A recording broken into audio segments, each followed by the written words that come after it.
oceans, and beaches. That's how you said beaches. Okay? So I just want you to know that's what we have to deal with. Hence, I enjoy owning the plus. Okay? How many white people here have ever been in a taxi? You know, the spaceship that you don't like on the road?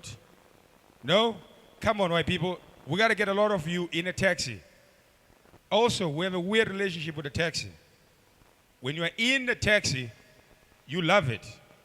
Because if you're late for work, those brassers will get you there on time. Doesn't matter where you live, where work is. But if you're not in a taxi, and the motherfucker is right next to you, you don't like him. Does this make sense? No, it doesn't make sense. Because you've never been in a taxi. Do Indian people go in taxis? Cash? No? Bruh. There's 2 Indians I've met now in one time who've never been in a taxi. That's amazing. We need to fix that. Also, why is everyone looking at me like someone has died? Is the 25th? Everyone should have been paid. Is everyone okay? No? Oh, shit. Some of you have not been paid yet. That's all right. Don't worry. Homie here with the white shirt. Stand up, sir. Let the people know. It's okay. He's got us. Okay?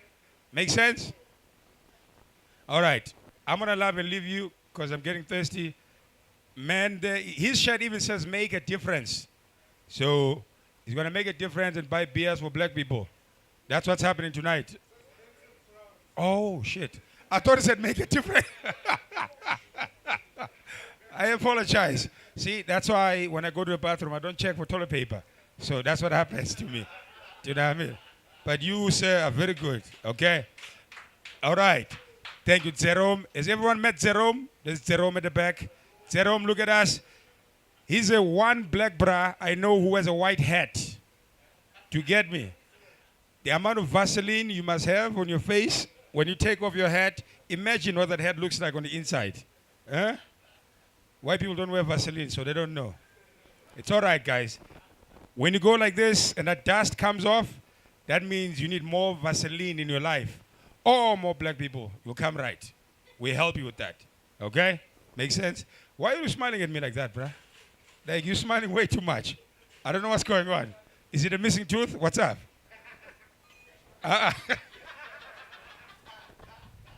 You can't be smiling at me like that, bruh. If someone screams tonight, please know it's me. Okay? Because homie here keeps smiling at me. I don't know what that means. Must be a cultural difference. Huh? All right, so what am I talking about again? Oh, yeah, I told you I don't do jokes. I just own a plus with a bunch of black people. And sometimes they tell me funny things, like why on earth would I own a plus when I know nothing about farming? And that's true. How many black people you know who can farm? Me, I know Ant can farm, and Cyril's very good at farming. You know, he's our pioneer. We're all learning from him. We're trying to make a difference. But that shirt says make a difference. I don't care what you say. From here, it says make a difference. You cannot tell me what I see. I see what I see. Make sense?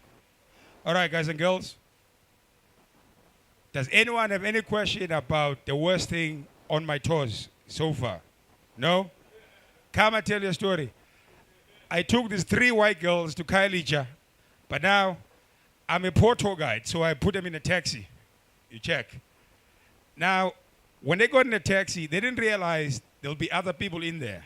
Imagine you jump in a taxi, it's just 3 people. No, we're not doing that. Once you get to Kailija, they need to get you out and put you in other different taxis. The one girl thought she was being kidnapped because she couldn't see me and there was a lot of people moving around. My bra, all I hear is a whistle. I didn't think English people took that for real. Fucking now all you hear is people moving around because they think it's a gachis blowing the whistle to move quickly, move quickly. Everyone moved. She's just standing there by herself. Emma, what happened? She's like, I thought I was being kidnapped. Like, no, in Africa, we like big white girls. Skinny sticks, longboards, we don't do. Guys and girls, thank you very much. My name is Delo. Please make some noise for Luther. Luther, come on back.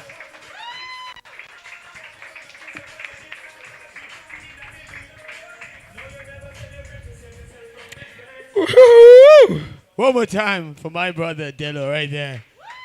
That was beautiful. He fought his way back. That was awesome. I just imagine I think I always, when Delo tells me he's a tour guide and then he gets them taking taxis, I just imagine how he got the job one night, you know? I'm sure he was just at a bar and white girls were like, hey, do you know a tour guide? He's like, fuck, I'm a tour guide. He's like, yo, I need to go to Kailicha. He's like, fuck it, let's go. And then now you became a tour guide after that, huh? Just like needing someone to pay for you to go to Rands that day. You're like, yo, let's go to Rands. I know a great cultural event. Let's go. I respect the hell out of that. Okay, guys, since we've been making fun of white people so much, I thought let the white boy get a chance to fight back against injustice over here. Okay? So, Alec, where's M? Oh, there. Did Michael Bolton leave? Oh, no, Michael Bolton's at the bar. Okay, there it is. First of all, I love that you still have that look. You know, the 1980s white boy look is the powerful time. You know what I mean? That's when you guys were on top. You know what I mean? That's the 1980s. That's when white boys could do anything. They could piss on governments at that time. You guys have lost a lot of power since, but I know it was all in the hair, you know? Like, you know those 90s movies where the guys are like, yeah. Okay, you guys are too young for that joke, but that was a good time. Don't worry about it. Fuck it. Okay. Angelo, you ready? What's your name again, brother? Spa. Okay. Spa, you ready? Do you not drink alcohol at all? It's payday today. What's happening? It's just a glass of water. You did that last week. You have work tomorrow. We all have work tomorrow, motherfuckers. Shit. There's nothing special about that statement. Fuck. You think you were going to impress us? Like, oh, you think this is for free? Nah, right. Next. Okay. Mr. I'm too broke, but I'm using work as an excuse. Can you please start that clap for us right there, brother? Bring it up, bro. Bring it up. Ladies and gentlemen, please bring on the stage my brother, Wesley King. Thanks, bro. Hey! Give another round of applause for Sipho. One more.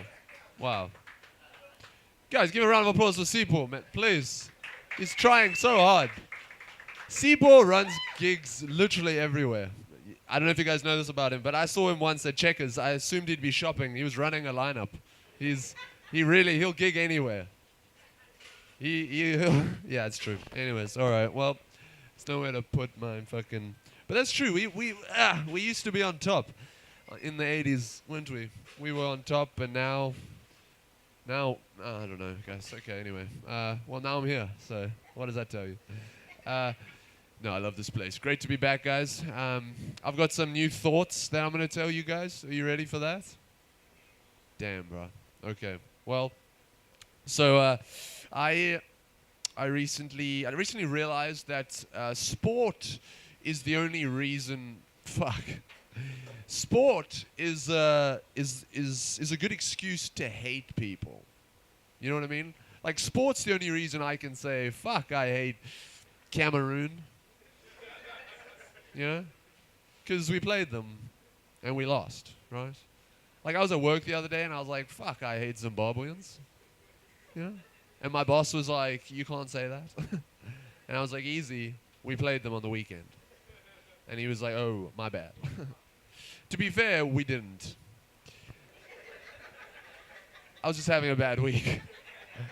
And Zimbabweans have always been there for me. Right? Always there for everybody, Zimbabweans.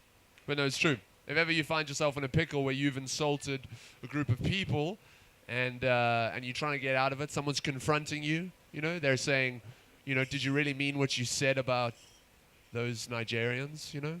You can always say that. You can always say, no, we actually played them this weekend in marbles. And I'm getting over it, you know? Then they might say, oh, I didn't realize you're such a marbles fan. And then so you better be able to list some stats, because those Nigerians will fuck you up. Anyways, guys, all right. Well, so that's one of my thoughts. Hey, it's going to be a good night, guys. It's going to be a long night. That's what I meant to say. So another one of my thoughts is that it's a realization. I'm actually dating a woman of color. Okay. Couple smiles at the back. I'm dating a woman of color, and I got to admit, it's not as hard as my dad said it would be. Right. It's not that different. What is different is that now I'm learning history, but from the other perspective. Very interesting, right? Lots of learning. For example, Hendrik Verwoerd. Bad guy? Hendrik the Great is what we called him. I'm learning, all right, I see, I guess. Another one I learned about just today, Nelson Mandela, not a terrorist. An activist. He was an activist. I don't know, history's always been weird for me though, learning about it. I went to a colored school when I was younger, and I remember learning about like the apartheid in school, right? And everyone in class would just look at me. You know what I mean? Go, can't believe you did that. You're terrible, you know? But then in life orientation, we learned about AIDS. And then I looked at everyone else. Can't believe you got that. You're terrible for having AIDS. So I got everyone back, you know? Anyways, but yeah, that's history. Yeah, it's been interesting though, because as I say, my girlfriend she's actually born in India, right? Born in India, and we started learning like history together. So we learned, and my grandparents are from England, my grandparents, and we started learning about the British invasion of India, right? Which was awkward reading that, because we're kind of on different like teams, you know. So when I was reading it, I was like, oh, then we took Chennai, we invaded Mumbai.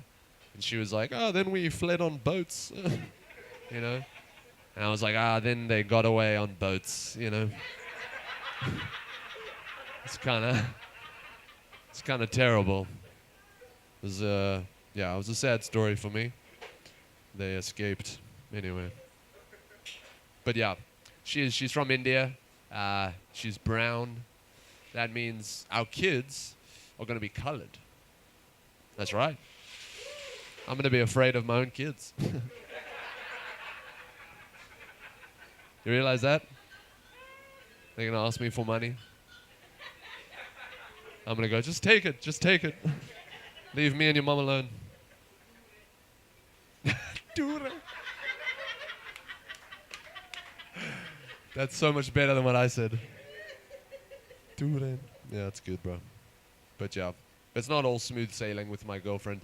It's not all smooth sailing. People are accusing me of dating her for social credit. You know what I mean? People saying, yeah, you're just dating her because it makes you as a white guy look better. It makes you look not racist, you know? And it's true. But I am getting social credit, but I'm losing actual credit. Do you know what I mean? Like, I can't open a sports scene account. You know, I got kicked out of my building for having colored kids. Anyway.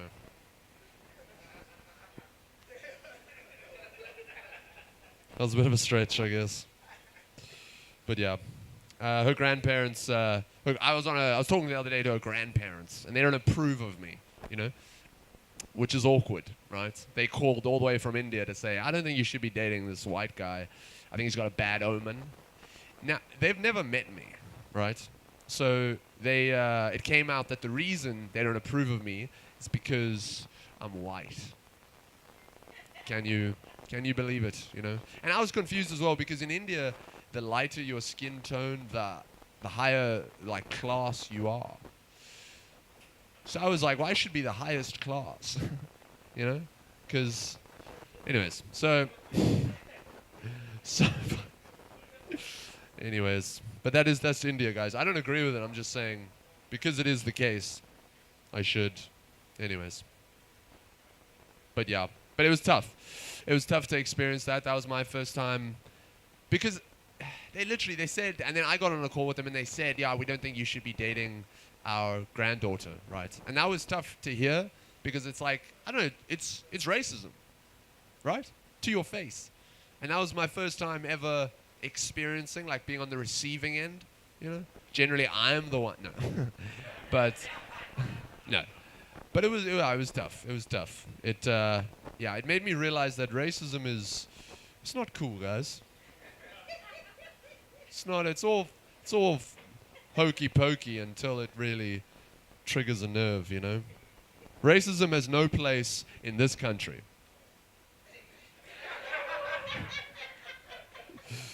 I'm just kidding. All right. Well, no.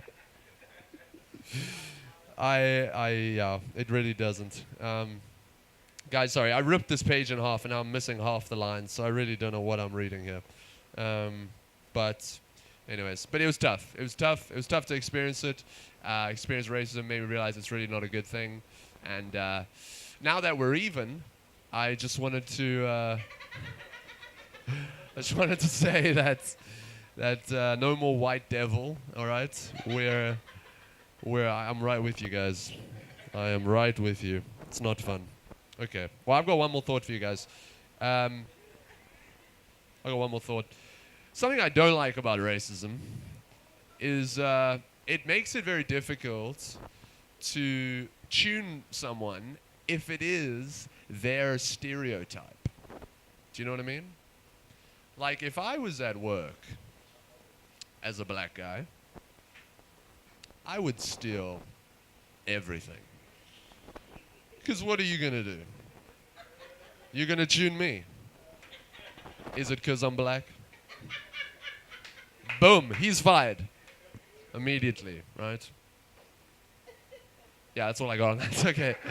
So thank you guys. This has been great. I'm going to jump off a bridge. You guys have been so sweet. Welcome back, your host, Sipho Luther.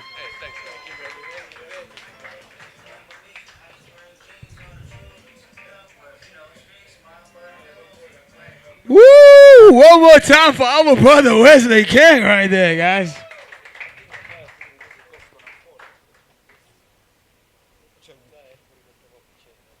Oh. Okay. Okay, no, gosh, huh?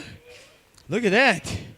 Wesley, let me just give you a little tip. Being a black man my whole life, that excuse does not work. If you steal, trust me, they'll be like, it is because you're black. Yeah, we agree. Let's go, bro. Let's go. Like, as fuck. You will be fired, but I love that.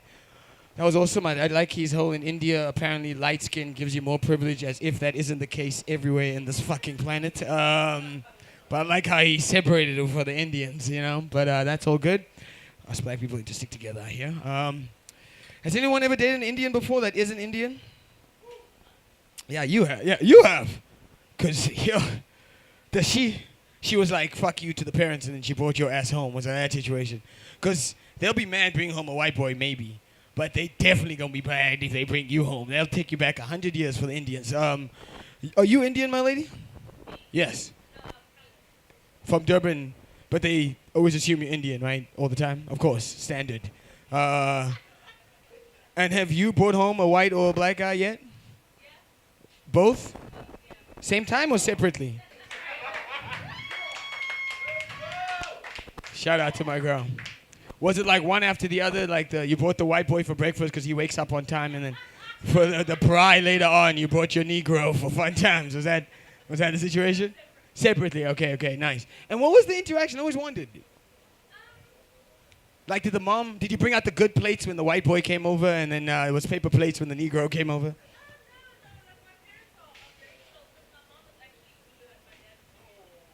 So you're half and half. You're a Trevor Noah. Okay, gosh.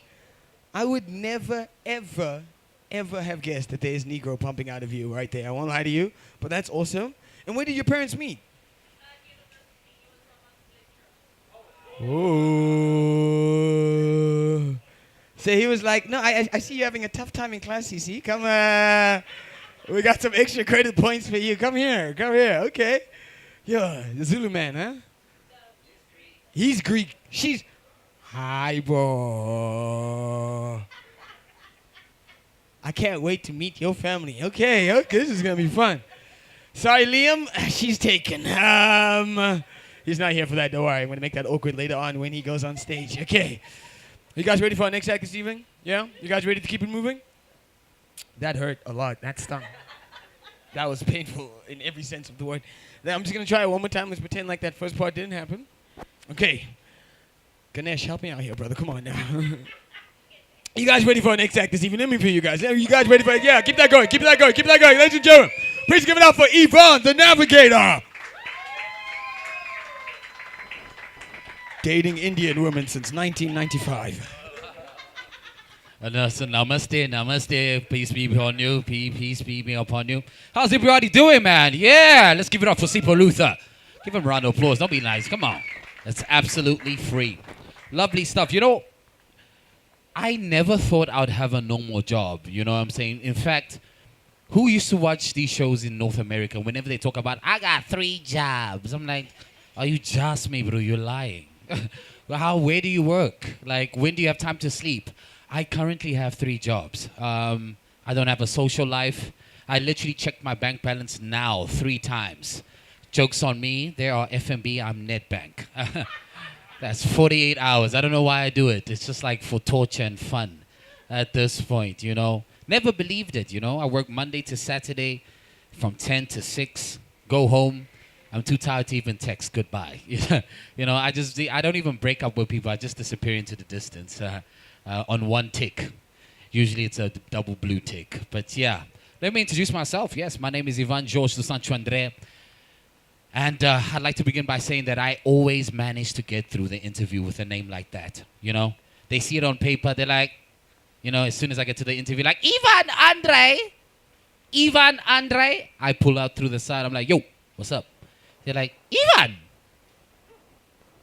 Nee, God, man. Ivan Andre. You have 2 first names. Oh, yeah, man. Okay, sorry, jammer. Come inside. But you're not getting the job.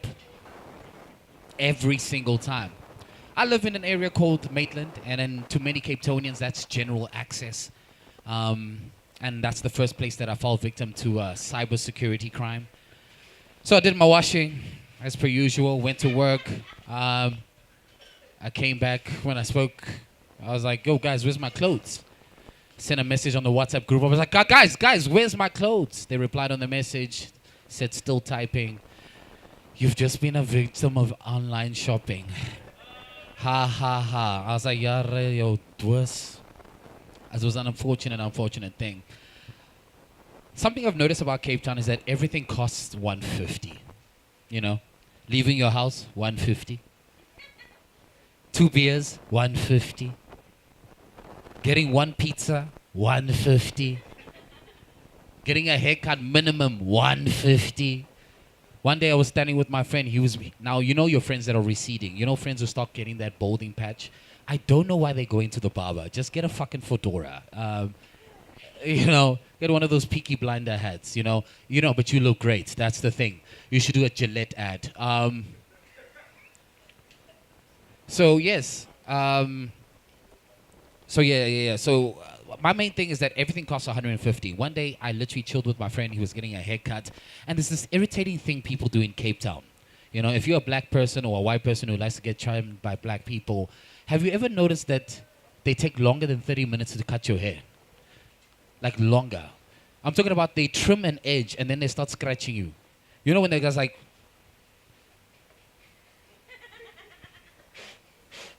hey man, you look like a very famous bro. Where are you from? And that's the odd thing. Every barber here in Cape Town is Nigerian and all the bouncers are Congolese. Bro, the Congolese bouncers sound more like colored people than the guy from Bontierville.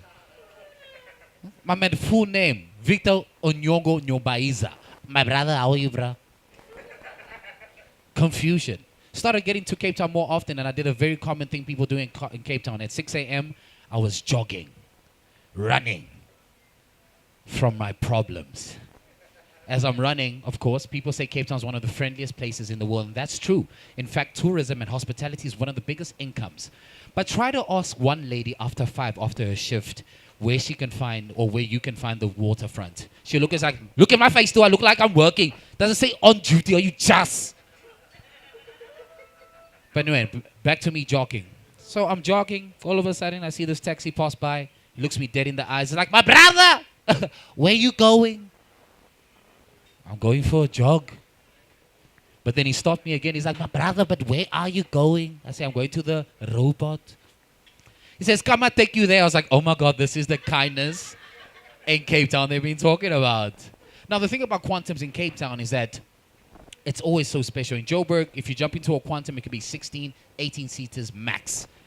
In Cape Town, you could walk in and it could be 2 people seated or suddenly it becomes a 32 standing. I walked into a taxi. I was fully crouched like I'm a hidden tiger. I'm like, what's going on here?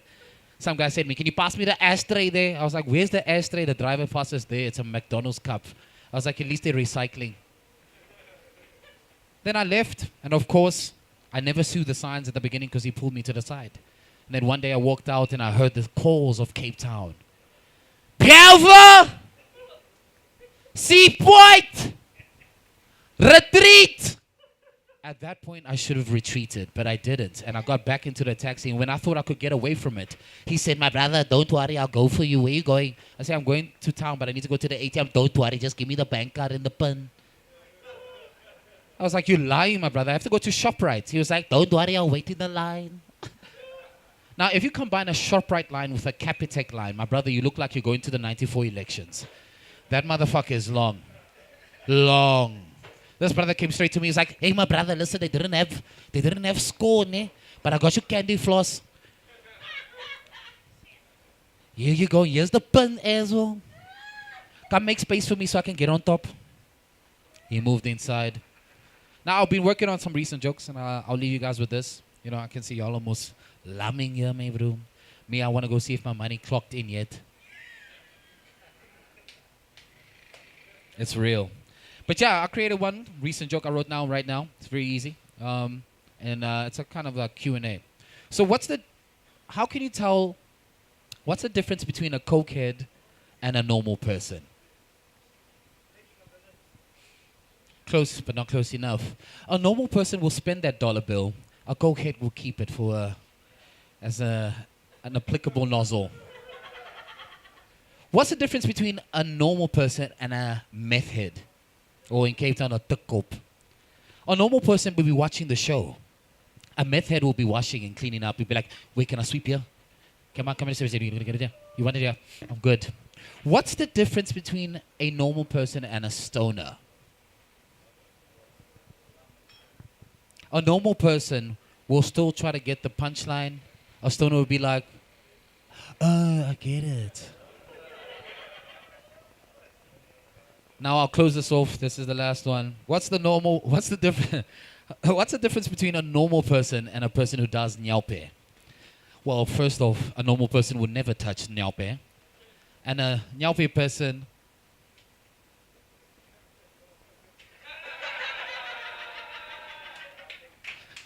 I hope you got it. Ladies and gentlemen, that's been all my time. Give it up for Sipho Luther!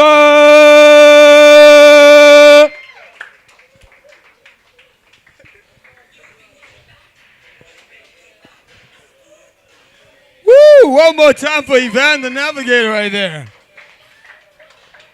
Yo, who put in that punchline at the end there? Who was that? The normal person. Who was that? Who? Okay, so don't worry, guys, I got this. Okay.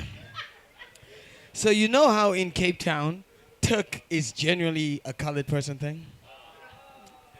When you get to Joburg, if you see someone standing at the robot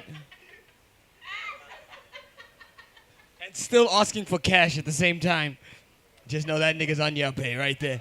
And if you get lucky, you get to see them do the Bluetooth. Whoa. Yo, that will change your life forever. But, okay. Kids, boys and girls, gather up. Today's a life about lessons. Okay, so tuk corp. So I'm not sure if you guys know anything about tuk. The beautiful thing about tuk, you can clean your house in about 1 hour flat. I'm talking ironing, washing, everything. Just it's a beautiful drug. It's that's why if you know, there's not even like, you know, microdosing. That's not just rich white women in Constantia. If you go to any hood in Mitchell's Plain, those aunties are microdosing their asses off. You'd be surprised. Anyway, okay. Now let's focus. Let's focus on blue. This is not, guys. This is news. I'm just reporting the news to you. You'd be surprised. Now Bluetooth. Okay. So let's say you take Nyope. So the way you take Nyope is that you combine the ARV drug with a little bit of meth and a little bit of God knows what else.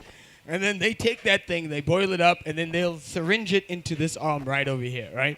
Then the nigga's sitting next to me, and he has to be right next to me. So I'll put the vein, I'll put the needle in here. Then he'll put the needle right here, immediately after I'm done. So the other guy doesn't necessarily take that much of the thing. He gets the blood mixed in with the thing, and then he injects it into himself. And they call that shit Bluetooth. Now, before you judge it, that's fucking genius naming, though. You know what I mean? Like, okay. Because that is a Bluetooth connection if you've ever seen one before.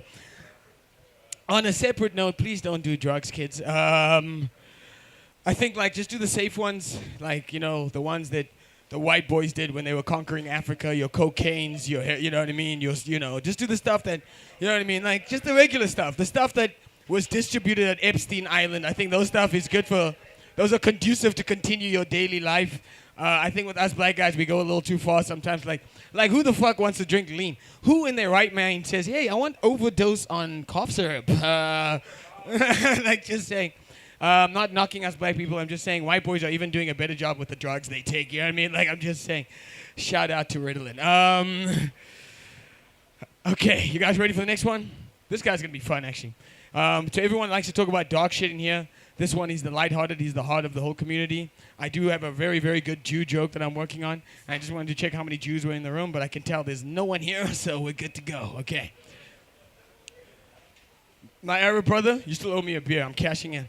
Can you start that clap for me, please, brother? Yes. Spread it around, spread it around, spread it around, spread it around, spread it around. Ladies and gentlemen, one of my favorite, Angelo Breezy's.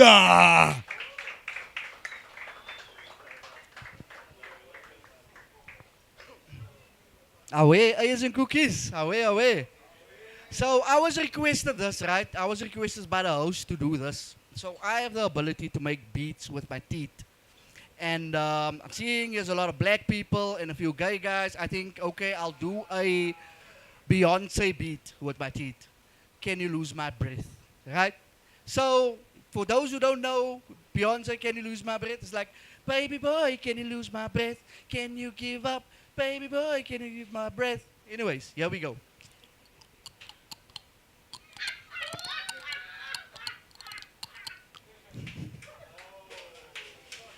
You want me to do it again?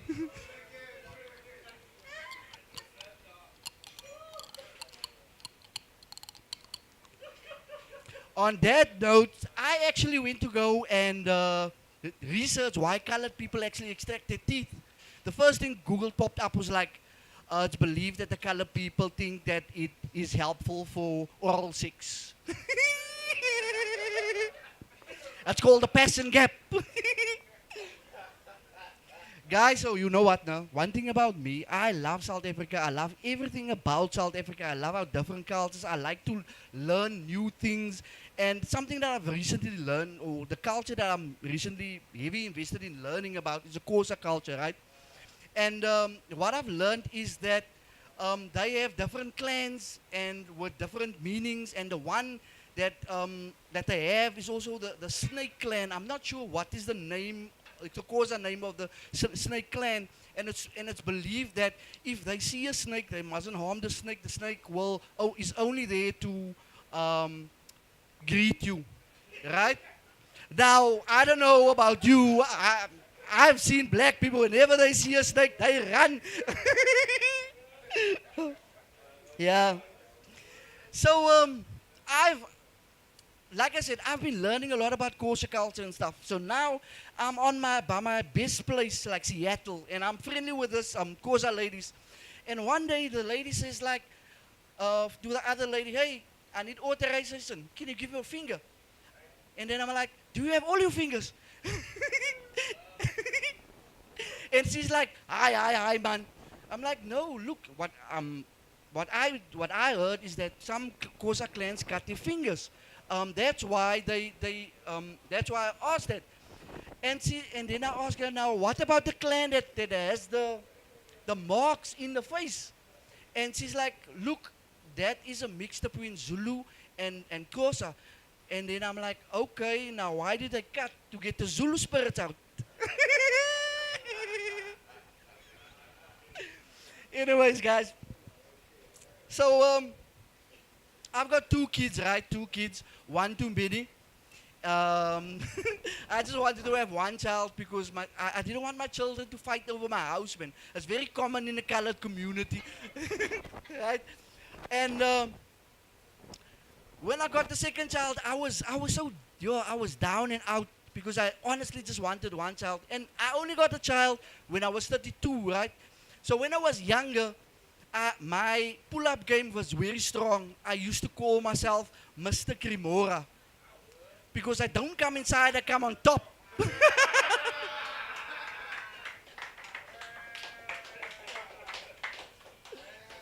Yeah, so now that I had a child, right? I'm having this child, and I've been spending a lot of time with my daughter. And one day she's like, "Hey, Dad, can we pray?" And I'm like, "Yeah, sure, let's pray." And she's like, "Can we pray to the devil?" I'm like, "Whoa, whoa." But now I'm trying to be a woke dad, and like, and I'm like, come, let's give it a go. Let's pray. And she's like, "God, please make the devil good." What did you guys think? I'm raising statistics? Little colored Wednesdays here. But anyways, like I've been spending really a lot of time with my kids, right? And I've noticed something. She asked me one day, "Dad, can we play Snow White?" Right? And I'm like, "Okay, sure, I will be Snow White because I like to lay as a dad, and she can be the witch." And she's like in the mirror, mirror on the wall. And I thought to myself, "Yay, is this princess from Malmesbury or something with that?" And then it got me thinking, right? Like princesses, like they can't be colored or black. They can't be colored or black. Like just imagine you've got a colored princess, maybe in Hanover Street, right? And the prince is like the son of home daughter because it's dangerous there, nobody else can walk there. Right? And now he's like, "Rapunzel, Rapunzel, throw down your hair." And then Rapunzel comes to the window and she's like, "No, my hair's gonna mince." Oh, just imagine it's a black Rapunzel, Prince from Langa is coming there to her, and he's like, "Rapunzel, Rapunzel, throw down your hair." And then he takes off the wig and throw it to him. Thank you, everybody. That's me, Angelo Brices.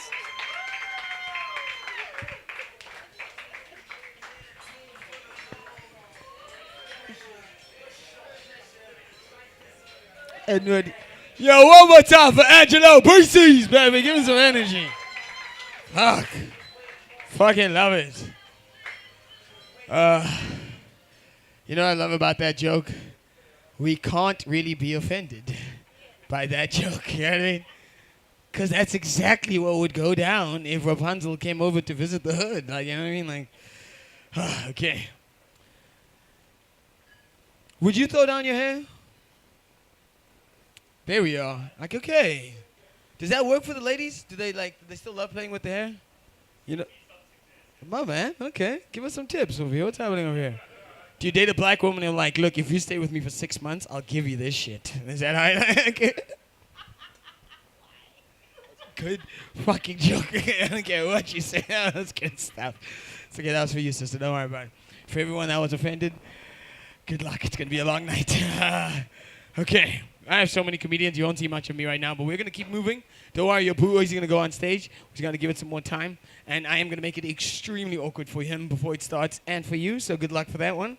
And this one asked, do you speak any Greek? No. So he just came to Africa, got himself a sister. He's like, fuck the homeland. I'm African now. Is that how he went? And what was he doing? What was he teaching? Was he teaching African history? Is that Sociology. He went from Europe to Africa to teach sociology during apartheid.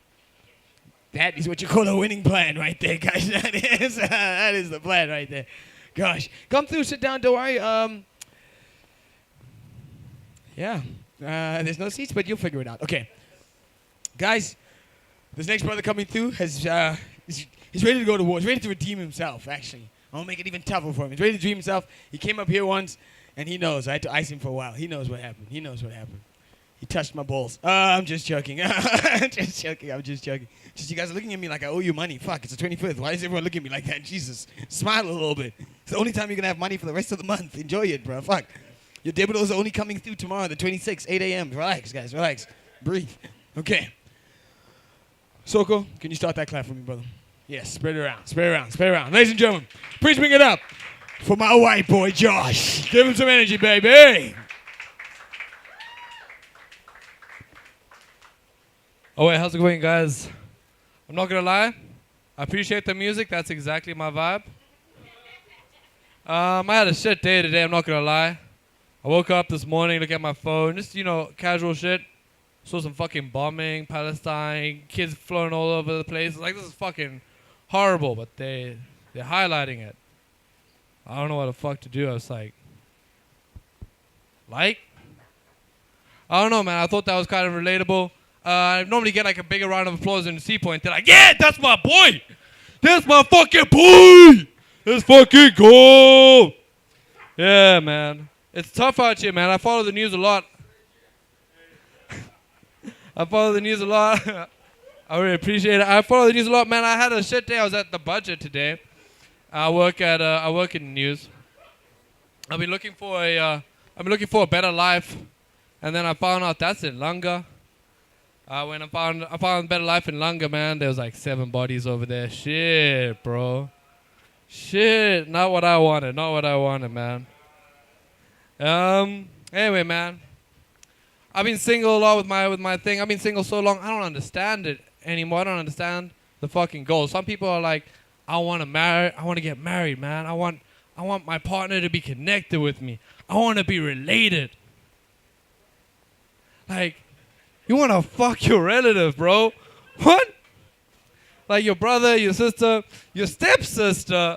I mean, we all know that's the evil one, so we go for that. Okay. Anyway, I was at the budget today, man. It was rough. I don't know, man. Judas Malema saw me pick my nose.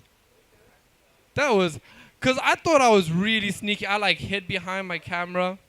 And I was, like, just out of mind. I was really going at it. And then no one's seeing it except over there. There's CIC. And CIC just... I know he looked at me. Because I'm like, oh, no. He looked at me like... And I died, man. I was like, yo, man, I should not have this job. He went on a rant about that, though. I'm not good at my job in news because I don't understand what's going on, man.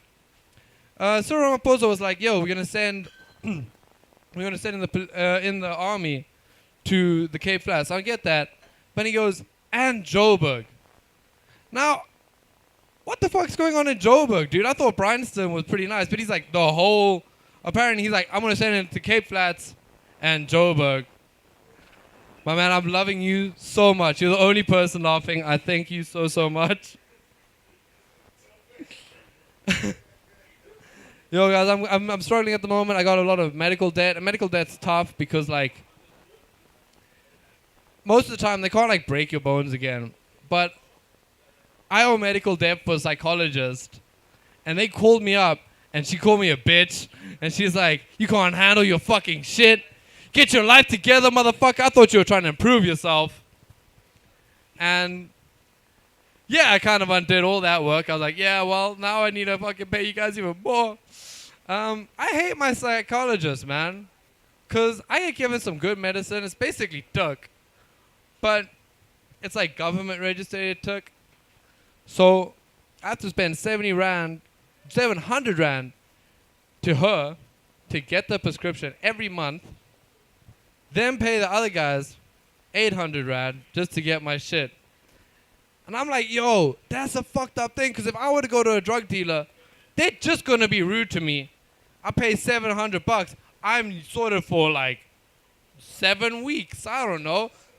A month? No, I mean, to be honest, if I'm smoking that real shit, probably about 2 days. Like, I'm not going to lie. Anyway, let me see if I got anything else. Yeah, man. I think that's about it.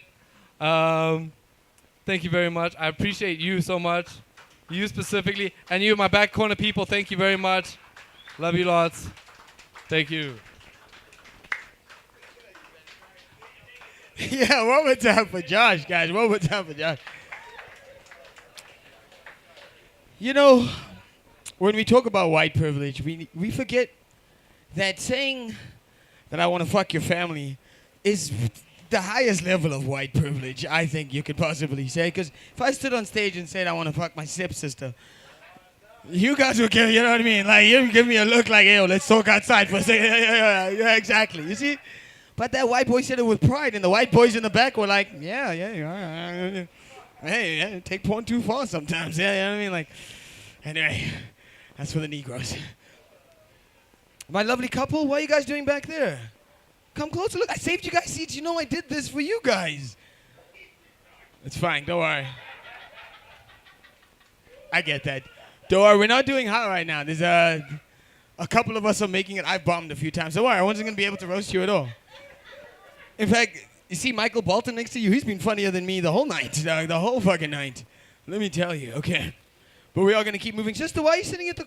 Did they move you away from the table? Did those mean boys move you away from the table? You want a better view of the door so that you can leave. Wow. So the Uber's here so that no one can see you go. It's okay. That breaks my heart, but it's okay. Miss, I didn't get your name, my lady. What's your name? Yeah. We would.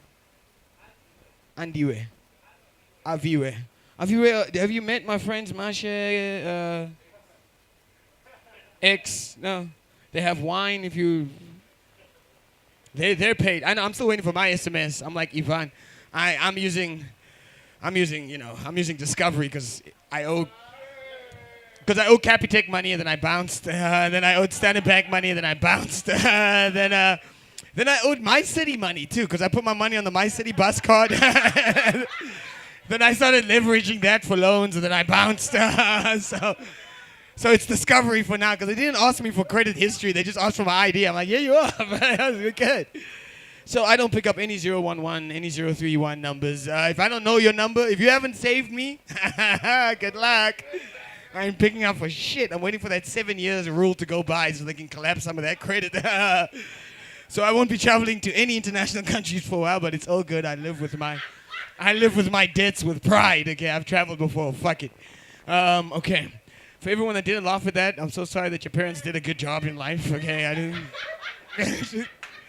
I didn't know taxes were able to return until recently. Like I was like, fuck, you get shit back from these motherfuckers? Like, it was incredible. It was a Jewish guy that taught me that. Just saying, I'm not making a comparison. He happened to be Jewish. That taught me that your taxes can't come back to you. You know what I mean? Because the first time, you know, when you get your first paycheck, you know what I mean? Do you guys remember when you got that first job that you, not the I'm cleaning kitchens, not the I'm sweeping things. Like the actual, I sat down, I smiled, and I laughed at my boss's jokes for 30 days, like a proper job. And then you got that first paycheck. It's probably about, when I got my first one, it was like 6,000 Rand. And honestly, I had never been more excited in my goddamn life. I literally thought I was the biggest baller in my life. Like, because normally when I go to an ATM, I just go to the ATM to check if maybe my phone is wrong. And maybe there is money in my account. Like, you know what I mean? Like, have you ever had that where you see your phone, you're like, you know, sometimes technology in South Africa doesn't quite match up. Let me check if the ATM may have a different number. This is before you're able to log in, you know, like you can log in online. You have to go to the ATM. Oh, I am actually, in fact, broke. And then I got my 6,000 Rand. So what did you guys spend your money on in the first salary? Imagine, your first job, what did you spend your money on? What was the first thing you did? My nigga, yo. Fuck, he's like, fuck this paycheck. I'm done with it now. Yeah, okay. Taylor, what did you spend your money on?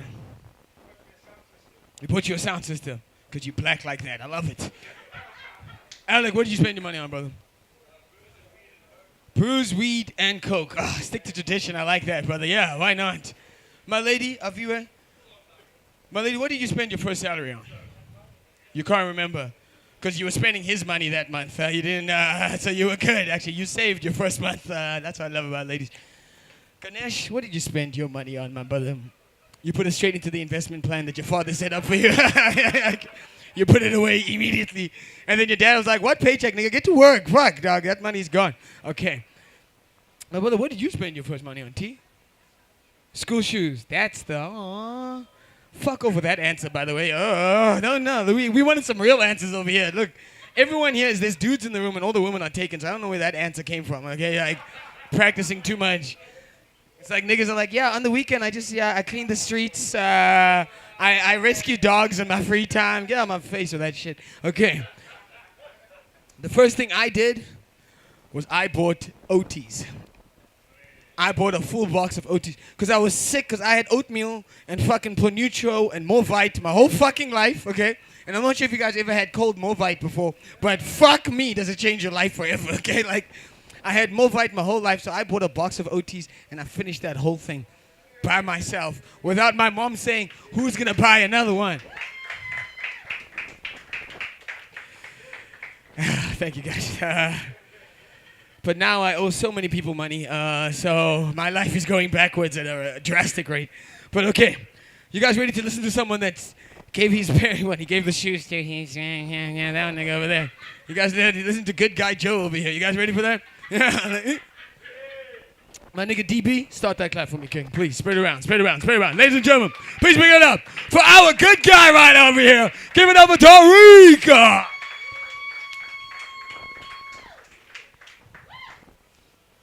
Thank you, Sipho. That was brilliant. Thank you, Sipho. Sipho and I actually go way back for about 2 weeks, actually. Yeah. I messaged them on Instagram. That's how I'm here. Anyway, sorry. As you may be hearing by my accent, I'm not actually from around here. Yeah, I'm actually from Johannesburg. Or as we pronounce it, Johannesburg. Yeah, we all talk like this anyway. I actually come from a very proud family. All the men in my family were lumberjacks.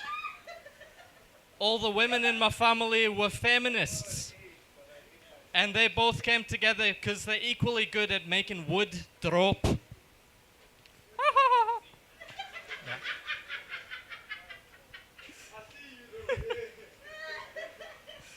No, for real, I'm from Joburg. I've only been here for a couple of months. It's actually my first time here at the Obscene Parrot. What a weird looking place. I mean, I'm looking around at all the things. Is this a bird themed bar? Because I'm actually picking up a couple of bird skulls on here. I see we have a parrot skull over here. Yeah. Sorry, sir, over there. Did you have DSTV as a kid? You don't look very impressed that this is a parrot skull. No, I know. I watched the Discovery Channel. Parrot skull. That over there, that's a pigeon skull. I don't know if you can see that because the wings are all like that. And that one over there, that I think is a blue crane skull. I know it from the back of a 5-cent coin. Yeah. Over there we have a painting, very famous painting where I'm from. It's actually called Woman in Bukake.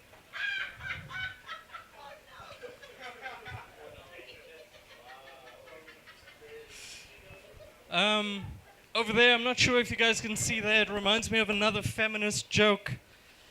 A feminist walks into a bar and says, "Oh my God, you guys have a stuffed man?"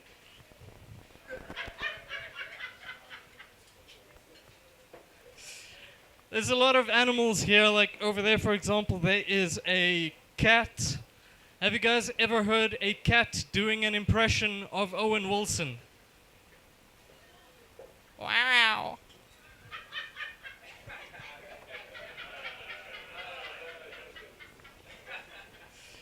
I love doing animal impressions. For example, this is my impression of a dead dog.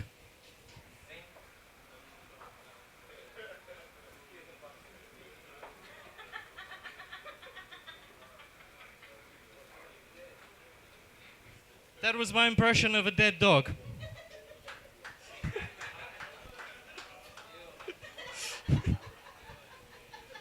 I was at the waterfront the other day and I heard this noise coming from behind me. It was like, ah, ah, ah.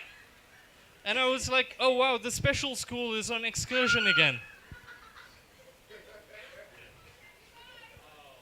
It turned out it was just a deaf seal. And I know it was a deaf seal because we kept on shouting at it, "Shark in the water, shark in the water!" And it didn't hear, it just went, ah, ah, ah, ah.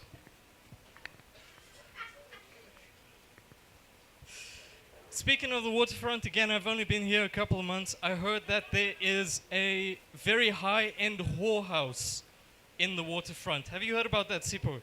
You seem like the guy. Not really, because after work, okay, sure, not a problem. But it's a super high-end whorehouse. I can't afford it if Sipho can't afford it. It's called the Cape Town Fish Market.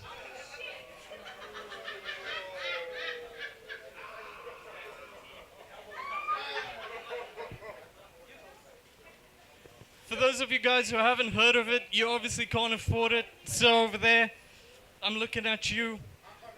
I know. There's a cheaper alternative, I'm told. It's called Athlone Fisheries.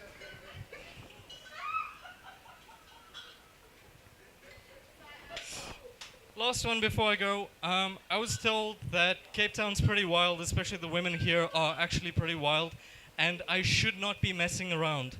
Because apparently there is a strain of the clap that is so strong and native to Cape Town. It is called the puss clap. Thank you very much.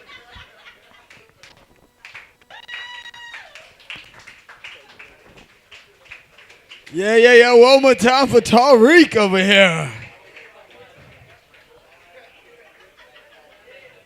My gosh.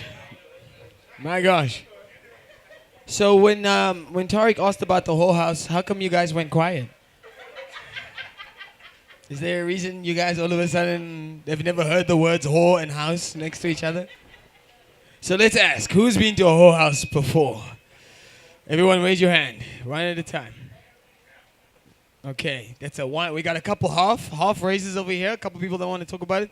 Married man, you know jokes come from a level of truth, so we'll ask a lot later. Before you got married, I think this man was hosting whorehouses, but that's neither here nor there. That's why he knows about that puss clap. That came from a personal experience right there. Yeah. That didn't seem like a joke. That seemed like he was just telling us about the days before he was married, about those puss claps. I also have been puss clapped before. Just want to clear that up so you're not alone. Don't worry about that. Hey, this is a safe space, okay? But we were talking about whorehouses. Everyone in the back, Greece, how come you're quiet now? No whorehouse visits? No. You said you were working. I didn't ask at the time, but I'm just, while we're on the subject, no, you're not. What's your day job? You're not working on the side. Okay, I get that. Brother, you been to a whorehouse? You clean them. You clean up afterwards, or you clean the whorehouse? Oh, okay. Okay. So when your wife asks, what is this payment at Mavericks? You're like, no, I'm cleaning, babe. No, I get that. That's man. Ganesh, I know your ass has been to all of them, huh? You're upgrading systems all around Cape Town, huh? You're making sure those Bluetooth devices are connected in that bitch, okay. I personally have never been to a whorehouse. I've worked at a few of them, but I've never visited. The comedy doesn't pay, guys. This is free. How do you guys think? Do you need to hear me? I was confessing the whole time, avoiding cap. Who avoids Capitec if you're not fucked up broke? You know what I mean?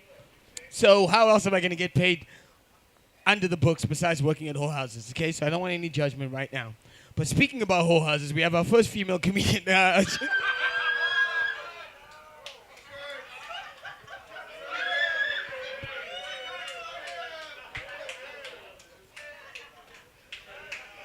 Woo! I'm going to hell. But as you can tell, I am single. But that's a separate note. Okay, guys, no, that was all jokes. That was jokes. Okay? I just have to clear this up. Because I don't want people saying, do you know what Sipho said last week about all the female comedians? I don't want that connection right there, okay? I'm just saying, after that joke is over about whorehouses, here comes the next female comedian. I'm sorry, I didn't pause. Grammar's important. There was a pause between the two. Yeah, there was a pause. Grammar's important, kids. Okay. Now talking about our next female comedian. No, I'm joking. Okay. David, can you start our clap for our next female comedian right here? Spread it around. Ladies and gentlemen, please bring it up for the queen herself, my lady Taffy!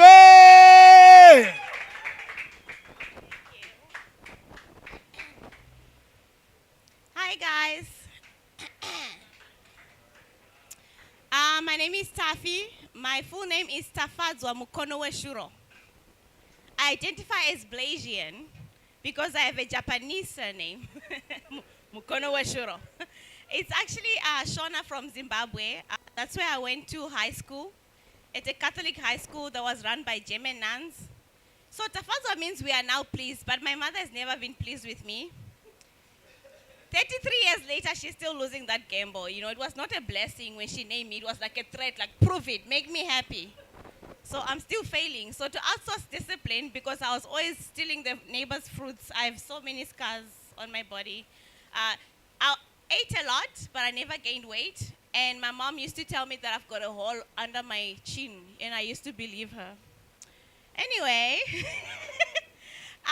the Catholic school that I went to was run by German nuns, and I had an arch nemesis. Her name was Sister Lucy. I called her Sister Lucifer. Because she was always shaming me for eating seconds. She was the human version of anxiety. She used to just pop up from behind me and be like, have you confessed today? Jesus died once, you don't need seconds. And every time when she was ringing the lunch bell, all I heard was shame, shame, shame. Unfortunately, I have to make this joke about how Sister Lucy said I was going to be a prostitute. Because I failed 3 of her subjects, actually 2. So I was doing 13 subjects. I wrote 10 exams. I passed 8. I failed maths and accounting, but today I'm a tax practitioner. Thank you, South African education system, for their low standards. 30%. Today I'm a corporate clown. I'm getting fucked by SARS every month for peanuts. So, yeah. That also counts as a prophecy for prostitution. What I hate most about corporate is they're always saying, we are family, you know. But then I've been seeing how they've been treating me. I'm like, I'm pretty sure I'm their stepchild. I have this other colleague. I just call her DB, which is short for dumb bitch, because she keeps a sticky note on a monitor of her password, and it's QWERTY from the keyboard. I'm always fighting with my colleagues, obviously. So then I started to seek professional help for like a conflict resolution. So I found Brazilian Jiu-Jitsu, which is wrestling for small people, if you don't know what that is. Julius Malema calls it violence. But then I spend my evenings with an Afrikaner man sitting on my chest as if I owe him a double deposit and first month's rent. So I met this other guy, and he was telling me all these wild things. You know, he kept holding onto my hand and holding my neck, and he used to say, like, open your legs and choke me and mount me. And I'm like, whoa, you know, take it slow. So I kissed him first, and then that's how I got kicked out of the jiu-jitsu gym. Last Easter, I went to a death metal concert to celebrate Jesus conquering death. And I met a guy, her name is Christian, with a cappy on the A. He's Afrikaner. And he was calling me his Nubian princess, but I could tell he's never tasted cocoa butter before. I told him he just has jungle fever. And I told him I was 22 years old, excluding VAT, because he was younger than me. And then he made a reservation at the Bure restaurant in Durbanville. And then when we got there, he said I must wear my most expensive outfit, so I wore my Brazilian Jiu-Jitsu uniform and my Crocs. And then when I got there, they thought I came to collect Uber Eats. And then when I sat down and he was telling me he wants a submissive Christian woman, you know, I told him I only submit tax returns. And then he was telling me he said he wants a strong woman. I said, women are strong, but he was saying, he said he wants a strong woman. I said, every man wants a strong woman until she has you on chokehold. And then he was like, I'll never tap to a woman. Women are weak, you know. So there's a move in Brazilian Jiu-Jitsu called the mother's milk, right? It's when you suffocate someone with your boob. So as we were saying goodbye, I hugged him, and then I shoved his head onto my boob. And then I just heard my ancestors saying, finish him! So I took his back, and then I choked him spiritually and emotionally. That's all from me. Thank you.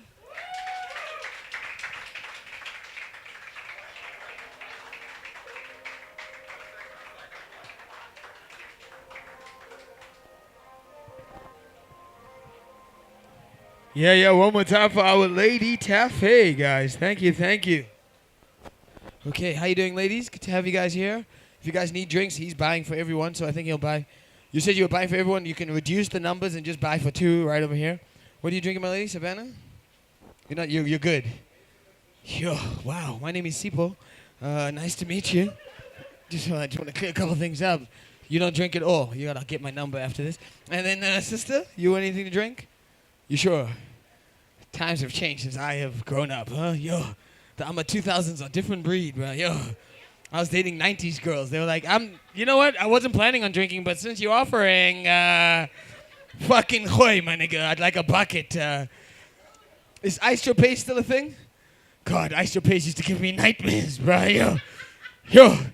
If you guys know anything about ice paste, back in, I was like 2015, ice paste became a thing. So I think it was one of those, what do you call them?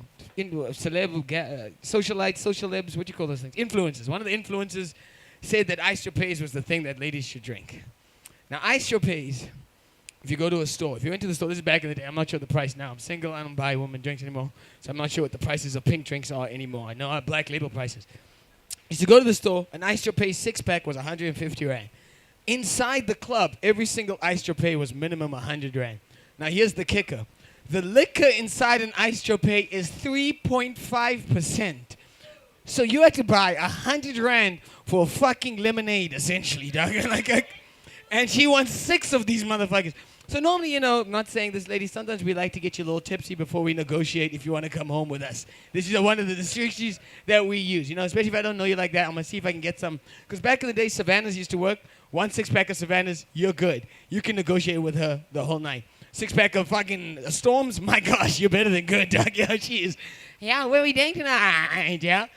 6 ice pastes, you ain't getting nothing. She's negotiating perfectly with you. She's like, we need another 6 more of these. Oh, sorry. I'm thinking about the days. That's why OF&B so much cash right now. It's those fucking ice pastes. Okay. Guys, we're getting our last 3 acts this evening. See, we got to reel down a little bit. The next act, you guys weren't here for this inside joke, but it's for everyone else that was here. The next act is Liam. So very excited for this. Guys, that's Liam over there, the one that's looking outside the door. The Greek goddess over there, that's Liam's friend. Remember I asked about the situation there, and she gave us the Wakanda for life. I remember when she gave us the Wakanda for life. So now that it's nice and awkward, let's see what Liam does. I mean, she flew all the way to another city. She says it's for work. We don't really believe her. Let's see what's happening right now. Okay. Let's see if love is going to work at the end of this trip. Or am I going to make it the most uncomfortable flight South Africa's ever seen before on their way home? Okay. Let's see what happens. My lady, what's your name? I didn't hear shit. Okay, never mind about that. Tupac, do me a solid, brother. Don't forget to get them drinks some, ice chopes maybe or something like that. You know what I mean? Hook them up. Some ice juice or something like that. Start that clap for me. There it is. Spread it. Spread it. Spread it. Ladies and gentlemen, my nigga from Durban, Liam!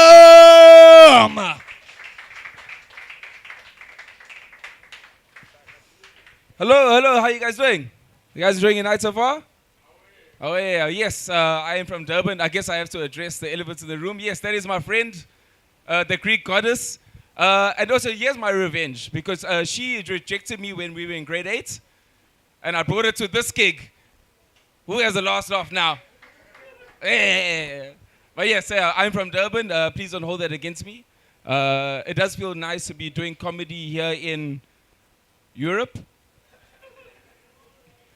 I've only been here for 2 days, but honestly, I want to admit, I'm a little bit embarrassed to admit, I'm already missing my cats back at home in Durban.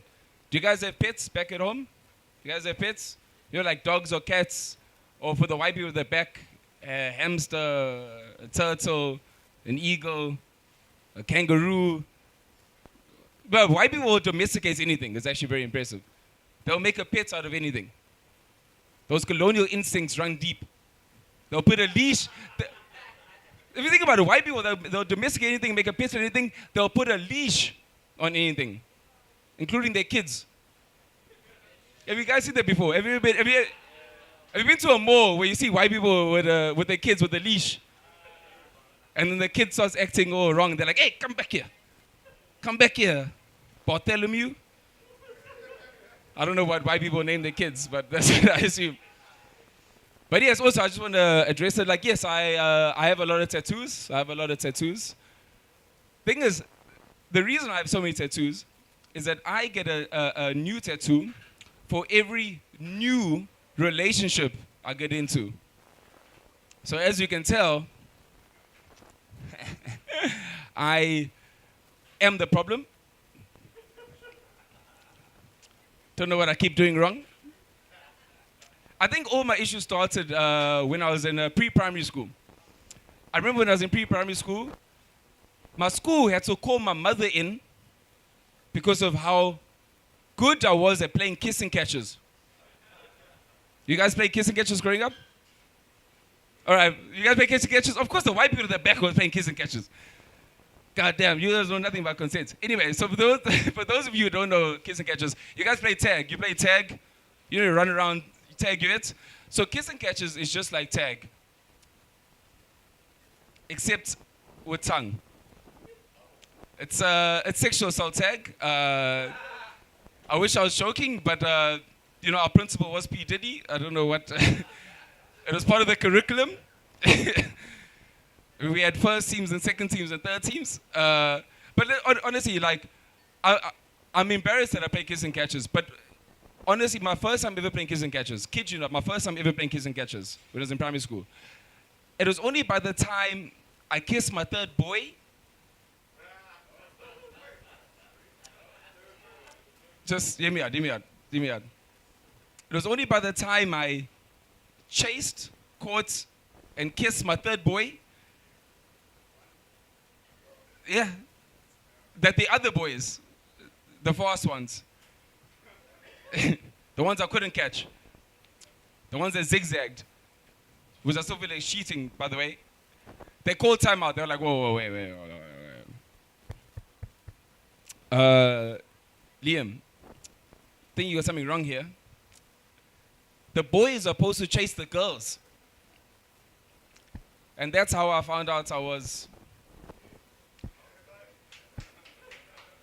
bad at following instructions.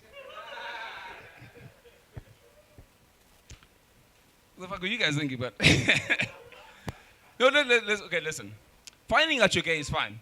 Finding out you're stupid, yes.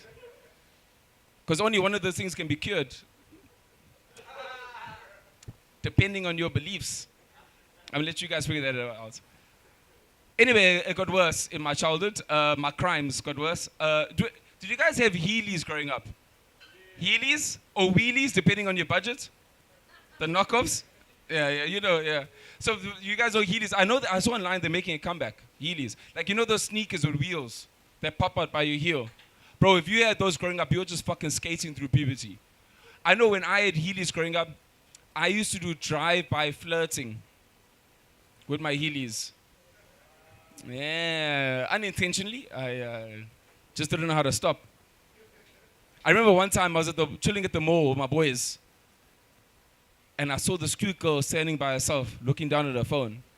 I turned to my friends, I was like, watch this. And I popped up my wheels, my Heelys, and I rolled over to her. But I couldn't brake. So all she heard was, hey. I remember she looked up from her phone like, must have been the wind. All she got was like a faint sense of ex-deodorant as I went past.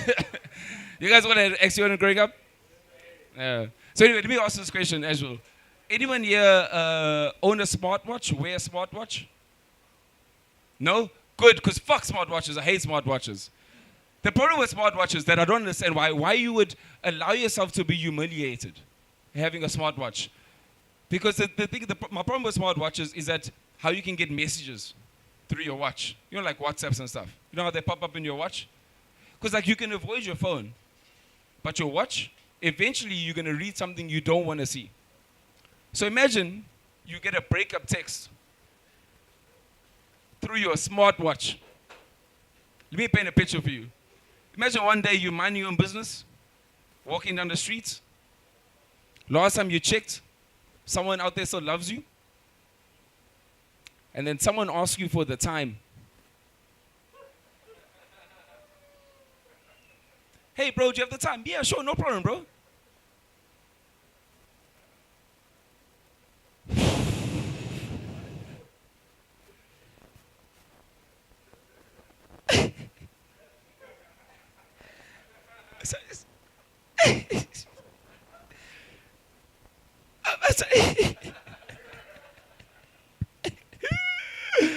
See, that's why I wear a fucking Casio, because you won't catch me dead with that shit. My watch tells time, not trauma. You won't catch me dead being dumped over my fucking watch. Imagine, that's humiliating. That will never be me. Not on my watch. That's been my time. You guys have been amazing. Please welcome back to the stage. Oh, Sipho! Thanks so much, guys. Oh, yeah. Let's give it up one more time for Liam, ladies and gentlemen. Yeah. No. Shout out to Liam. He doesn't do smart watches. He does straight up digital watches. I'm out here no watch, because that's what the budget is like. Yes, sir. I got a bracelet that I stole from Sipho Luther's house. He's only finding out right now that I stole it. So thank you so much for that donation. Anyway, I snuck onto the lineup. My punishment is doing Sipho's job. So I'm going to introduce myself. Kina Ntanhla Bui Khansho Shaobangu. Hello, hi. Yes, that it's me. I new to Cape Town. I'm here for like 2 weeks now.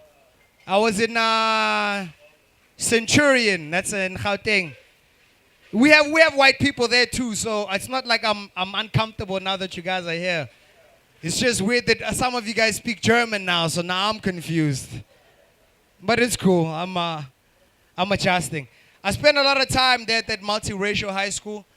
The depths of my interracial relationships ended and started at colored women. I've never done anything beyond that. Black or colored, I've never touched you. I'd like to. I'm afraid. I got a few kinks in the bedroom that make it hard for me to branch out that deeply. Like one of my things sexually to do, and I really like it. It gets, it's like a perfect cherry on top. I love it when my partner calls me a nigger during sex, No, wait. No, I mean like just a nigger mid-strokes, just nigger.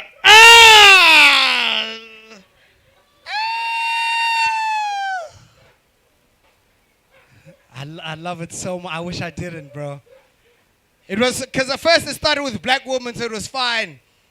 But now it's happening in South Africa, so you're getting a nigger with a deep accent. Yeah, nigga.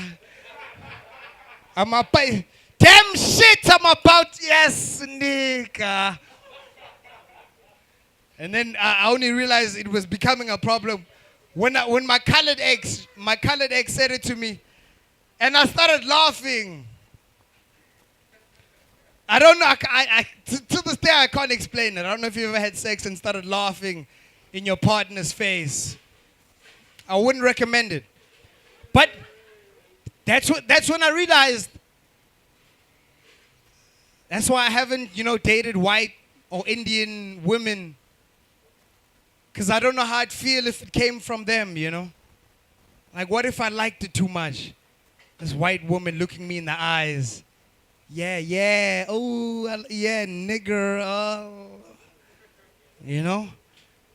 Like, what if that was my shit? Like, what if that's the only way I could bust a nut now? Now, anytime I want to role play, I got to go find a white or Indian woman on the streets. I'm like, yeah, please, can you send me this voice note? Just listen. I'm going to use it later. Don't ask too many questions. Anyway, so like I said, I'm from Joburg. I drove down. I love me and my car. We're in our own personal romantic comedy. But for some reason, she's in love with petrol more than she loves me. So it's something we're going through. I heard about, so I travel a lot for my comedy shows, right? I was worried when I heard about the news. There was that whole thing that happened in Amanskraal, right? Where they found poop in their drinking water. I was like, oh, that's crazy. But I wasn't too worried about it, There's no comedy shows in Amanskraal. I was fine. The trip that I did before this, I drove from Gauteng to PE for the National Arts Festival there in Grahamstown. It was dope. I am battling a little bit of an alcoholic problem. Like alcoholism, it's not winning anymore, but I haven't defeated it. You know what I mean? It lingers. So on my way to PE, I was drinking. I made it in one piece. When the festival finished, I drove back to Gauteng. I was sipping on some of the leftover Black Label. You know, I didn't buy more. There was just leftover from the... But I made it home in one piece. And then I woke up the next day to go to work. And then I get into an accident. Like some guy hits my fender and they fuck up my side view mirror. But like in that moment, I was defeated. I was like, nothing matters, bro. Because I was sober. No. Like, that's like my brother in the cap. That's like having unprotected sex with 5 different partners in 5 different provinces. You know what I mean? Just eating ass. Just tossing salad interprovincially, my brother. But then getting cholera from drinking water in Amanskraal. You know what I mean? Nothing matters, bro. But I like it. I'm in a reliable car, and I leave you with this one. I'm driving a Suzuki Swift. Any Swifters in the house? Yeah! My brother, are you also single? Oh, it's her car. Okay, he's married. All right, it makes sense. That's the thing. I used to blame me being single on my car. And then I saw his wife driving him around. And then I'm like, oh, I'm the problem. It's me. So one of the things I like to do is I like to park in reverse. My sister, I need to do something to look sexy. So I'm parking in reverse. And now one of my biggest pet peeves is when a car guard helps me park in reverse. No, like, what am I doing taking advice from someone who doesn't have a license? Quote the K53, then I'll take your advice, my brother. You know? So my favorite car guard, I fucks with this homie, is Pete. He's a homie in Joburg. First time I ever parked in reverse by Pete. That nigga didn't even stand up to help me. He watched from a distance and cheered me on. He's like, how? If I boy. Now anytime Pete helps me park in reverse, that nigga's just advertising for customers driving by, you know? So now anytime I pull up, business picks up, and Pete knows this. And that's where the problem is, because now when I show up, Pete gets excited. And now anytime he's pretending to help me park in reverse, it sounds like he's trying to have sex with my car. I'm serious. Before I came here, I parked by Pete. I'm about to flip my car back and reverse it into this parking spot. And then Pete hops behind my car with some other kind of enthusiasm. I look through the rearview mirror, all I see is this. Yeah, boss!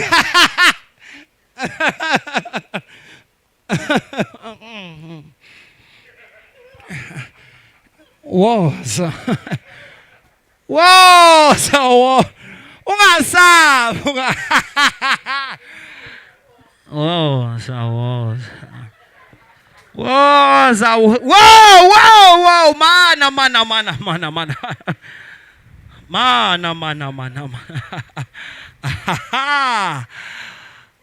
Whoa.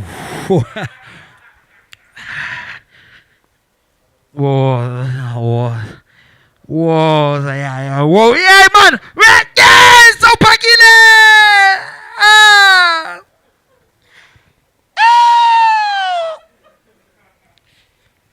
Whoa! Been 5 francs. I was so mad. I tried to bump that nigga off. I opened up my boot. But he liked it. He's like, oh, fully boot, boy, yeah. So it turns out my Suzuki Swift doesn't do long distance relationships. So I left it in Joburg. They're getting married. And I took the My City bus here. So thanks for public transport. I guess that's it. Anyway, fuck Spider-Man, boy. That's the real Peter Parker right there.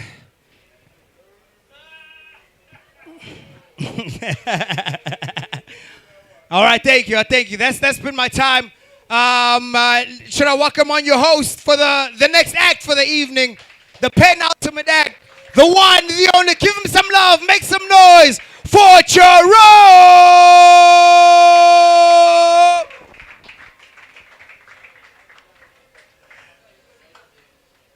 Yo, what's up, Cape Town? How y'all doing? I don't sin because my soul belongs to God, okay? Listen here.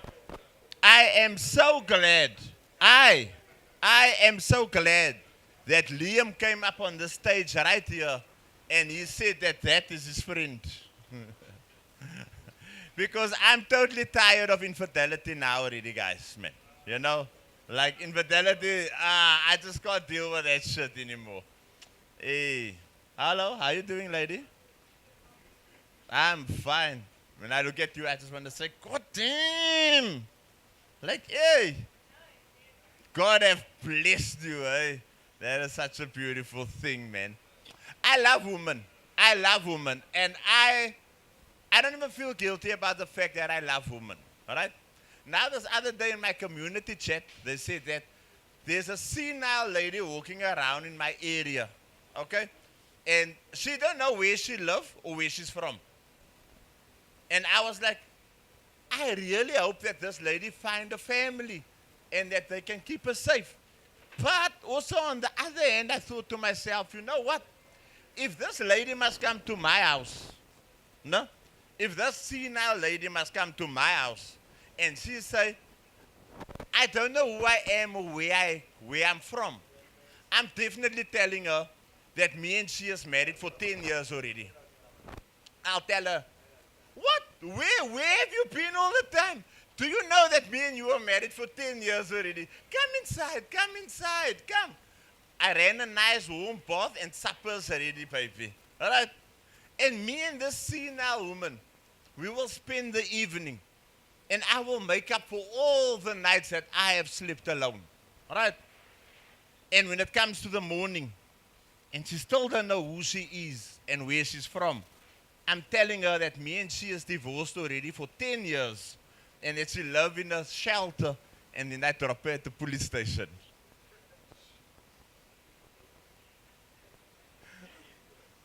What? Listen. I was only trying to get laid, guys. I was only trying to get laid. Don't shoot me, please, all right? But another thing is this, all right? I'm on Facebook, okay? And on Facebook, there's a lot of shit going on Facebook.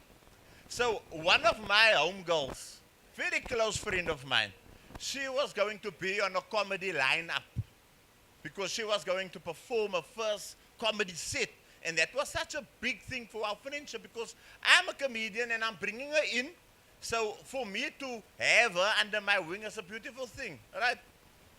But apparently the girl that organized this whole setup for the comedy show to happen, it was on a Women's Day. And she said she won a lineup of 10 women. There must be not 5 women, not 7 women. There must be 10 women, okay? And then she got the 10 women. And it was an all-girls community comedy show that's happening. Now, they don't have a venue. They need a venue. But this one comedian girl, she worked at a coffee shop. I also was sitting like this. And she said, we can have it here at my coffee shop. I work here, I'll ask my boss. The boss said, okay, cool. So I call her the coffee girl now, okay? She have this 10 girl thing. They make the poster. They post it on Facebook. Cool. We're having an all-girls comedy show.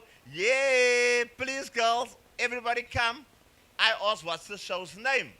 Maybe you ladies should name it The Minstrel Feast. Right? Apparently, they didn't feel so comfortable with the fact that I said that the all-girls comedy show must be called A Minstrel Feast. The one girl comment, she said, no, it's going to be FU. I said, cool. What does that stand for? Feminist Unfiltered. Right? And all the girls came together and they clapped hands and they were like, yeah, Feminist Unfiltered. It means fuck you to the men. Fuck fuck you, feminist unfiltered. And I was like, that's fine. I'm a feminist because I stand for women, right? I love women. I'm a feminist.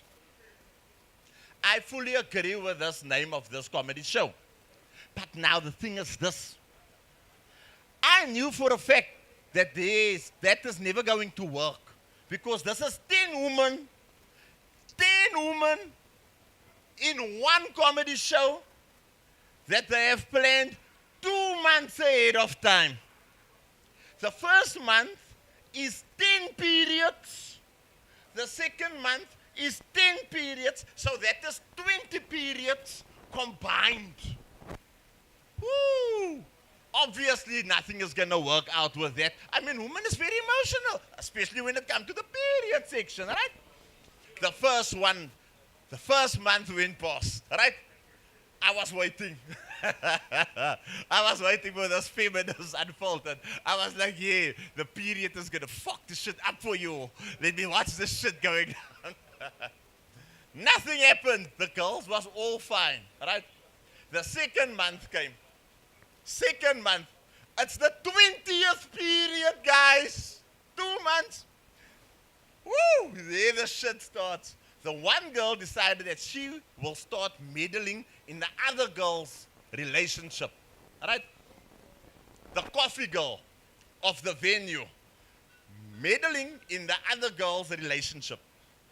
That girl don't like it. Now this other girl, she's the main girl. She's the one that they have given the name FU.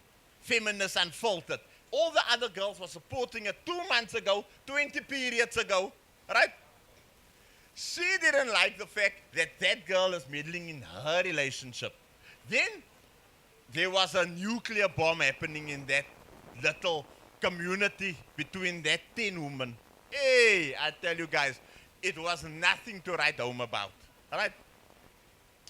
The one girl said, yeah, stop meddling in my business. The other one said, fuck you, I don't even want your boyfriend, he's ugly. The other one said, but it's not for you to say whether he's ugly or not. Meh, meh, meh, meh, meh, meh, meh, as they go, all the way, right?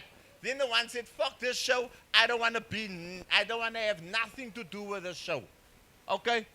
And I'm leaving the show and I'm taking my name with. Their feminist Unfiltered went. She took her 5 friends with her. There's only 5 girls left in this comedy show. Fuck. 3 of the 5 girls have decided, you know what, no?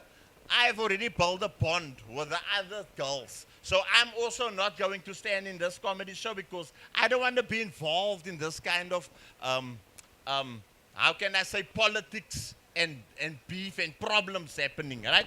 In the game. They left. Then the coffee girl, she didn't know anything and she didn't know actually like how to deal with this problem, and then she needed a name for a new show because she got 5 other girls to come and join, all right? And this is a true story I'm telling you guys, okay? She didn't have a name for the show. She didn't have the mental capacity to think of a proper name for the show. She went to go name the show the No Name Show. And I was like, shit, that is like such a fucking bad name. As I go onto Facebook, I see my comments is all loading, pam, pam, pam, pam.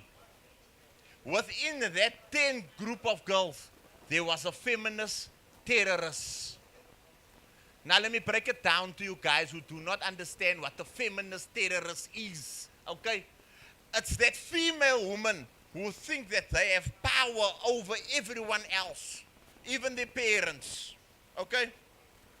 The feminist terrorist was going about the business. She was attacking each and every other comedian male that was on Facebook. True story, I ain't talking shit to you guys. I'm telling you guys a full story here. She come to me.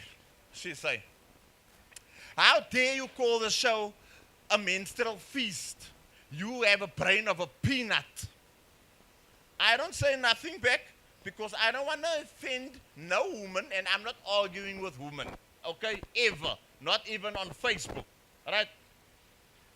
I say nothing. The next day, another comment. Oh, so now you're going to say nothing. Don't you have a comeback? I'm like, this bitch.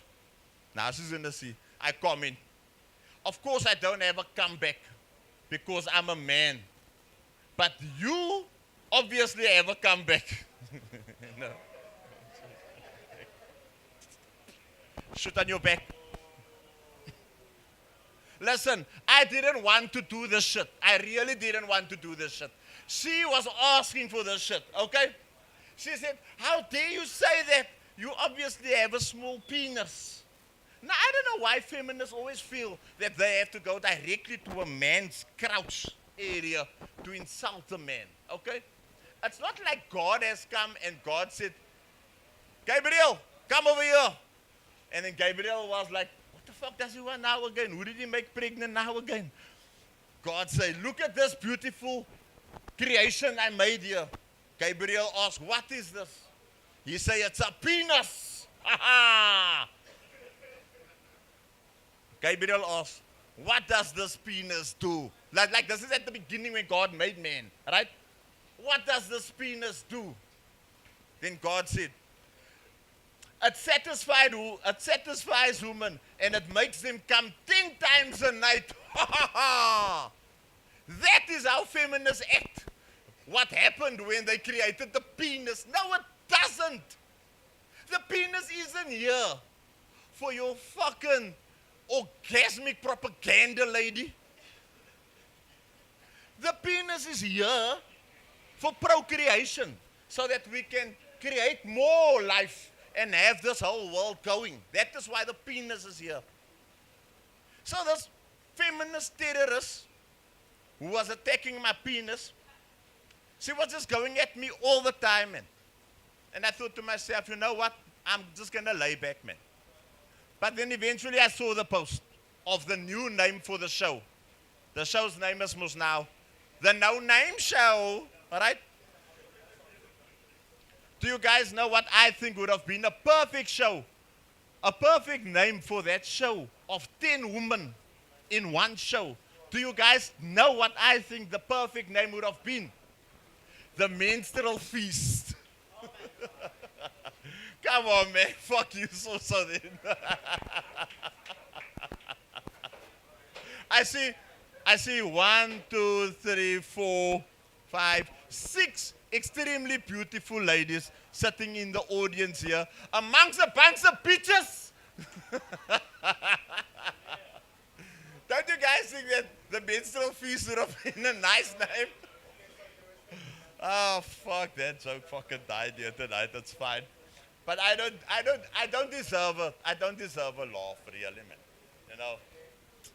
But yeah, I just needed to come up here and refresh. I told this joke like 7 years ago already. The audience went mad. Do you see how life have changed, man? Right?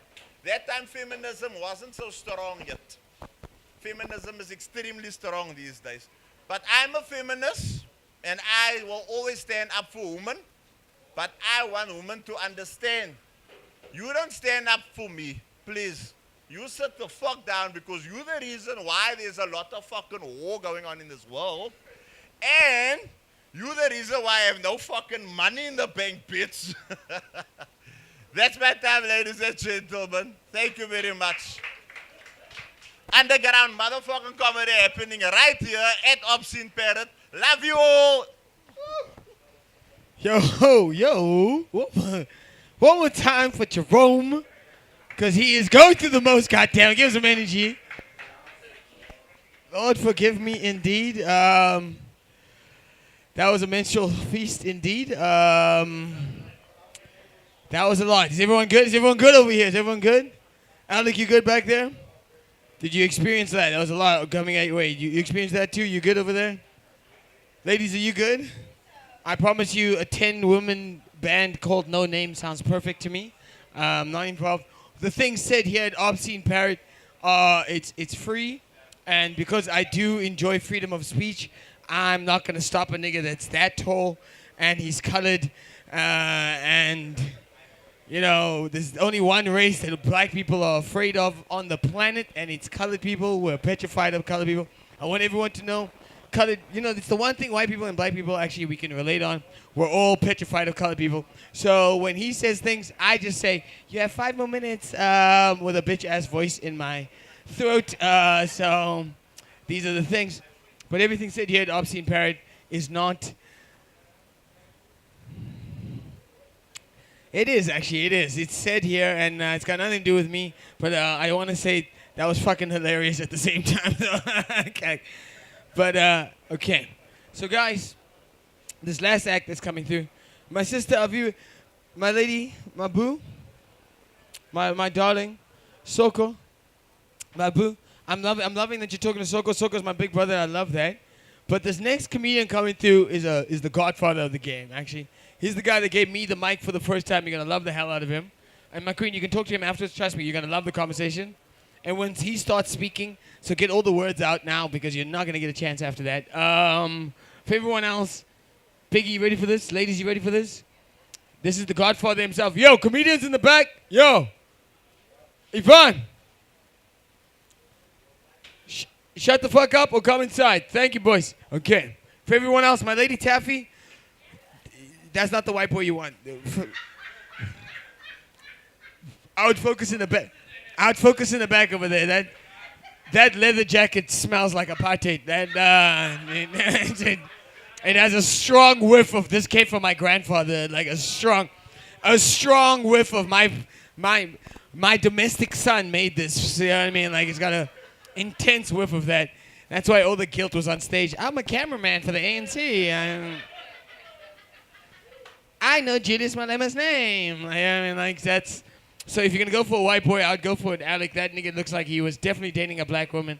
Back in Crash days, too. Like, the nigga started young. The one in the middle, I can't tell. I think he dates anything that's giving out. That's his type. His type is gettable. That's his type right there. It's not black, not white, not hot, just gettable. Like, if you're giving out ass... I know because we're on the same WhatsApp group. Don't stress, brother. Don't stress, brother. My type is also gettable. If you're giving out, I'm your type. If you're not, you're not my type. Does that make sense? That's simple math right there. That's simple math.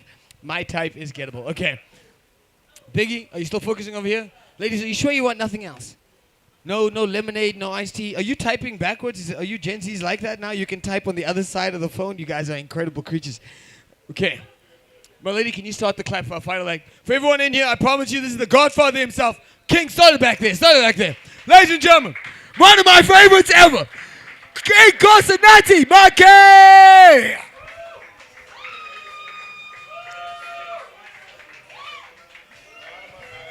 Molen. Hey. Molen. Are you guys good? Yeah, man. It's fucked up that everyone who was here earlier is gone. And there's new audience members now, which is kind of fucked up. Hello, my Zim guy. Yeah, he's got 4 jobs. He's now an audience member. Earlier he was a comedian, and then before that he was a waiter at Bobby's, BB, there in Sea Point, Bob's Bar. Yeah, and then before that he was a plumber. So he has a busy day. So my name is Gosnati Mark, guys. I'm not a godfather of anything, okay? Me, people like sports. I see a lot of guys here like sports. Like people like sports. You like soccer, my man? Okay, cool. This is the first time I'm hearing a model see coconut liking soccer. Usually coconuts like rugby. They like rugby. They don't play rugby. They never played rugby in school. They just like rugby as an aesthetic. They like the chance that who are she is? Those guys at the back. They're never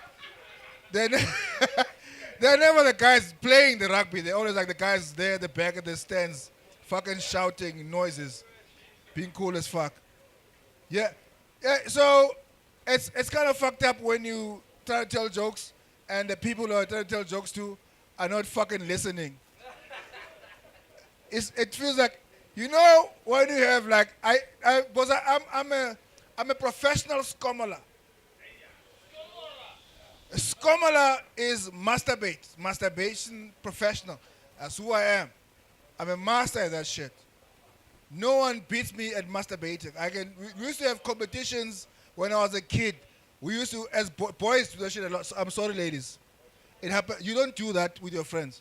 We as boys do this shit with our. When we were like 13 years old, like starting to be able to see semen come out of the penis, we used to like, let's compete who comes first. You know what I mean? So whoever, hey, come the fuck down. You didn't grow up with people next to you. So I grew up in the township. I went to a township school, and we did a lot of crazy shit in the town. It was not even gay. It was just boys being boys.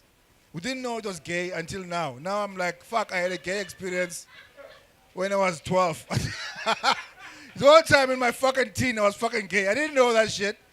If I knew better, now I would have been fucking some easy a long time ago. I would have been fucking making Stephen Gacy man right now. But anyway, so if I knew I was gay, I had no idea I was gay. But I'm straight now. I'm very straight. But you know, when you growing up, Godman, ne? Growing up, what's your name, Godman? Sean. What's your surname? Kwele or Zulu? Umkosa. Ukandi. Shit. Ukandi Kwele. Yes. Except Ukandi Kwele must be a tongue twister for white people at work. That's why your go-to thing is like, I'm Sean. It's easy for the whites. No, it's all right, Sean. We're all in the same struggle, bro. My name is Ngosinati, and that's my Xhosa name. And then my middle name is Theophilus. It's fucked up both sides. Theophilus. It's a tongue twister for white. Don't worry, don't feel embarrassed, Mr. Black Man. Also, the whites can't pronounce Theophilus. They be like, what? Sometimes, because I drive Bolt, you know? Because I can't afford Uber cars. It was too expensive. And I've also learned that it's safer to drive Bolt because in your car, you're mostly going to have black people. And the traffic cops let you pass by because of it's like, black on black. They're just having, you know what I mean? Yeah. Because we get caught, and then they tow your car, and then they configure it because of the fact that you have a white person behind you. Then they're like, Uber. You know what I mean? Sometimes I do in-drive, you know? Uber for black people. Black women love in-drive because they love to negotiate. And I like the fact that they think they're in control of the price. It's funny because they pay more on in-drive. It's the funniest thing. They're thinking that I'm saving. No. So here's a story. I want to tell you a story, guys. No? First and foremost, I didn't plan to be here. I'm here now. And I'm telling stories. Okay? Kandi, calm the fuck down. Kandi, I'll tell you. Don't be the fucking kind that's making a noise. You know what I'm talking about. It's John Boy. So, this is for you. I'm calling him to order as a Xhosa man. So, what I'm trying to say is this, right? In Cape Town, the tourism industry is nothing without Nigerians and hoes.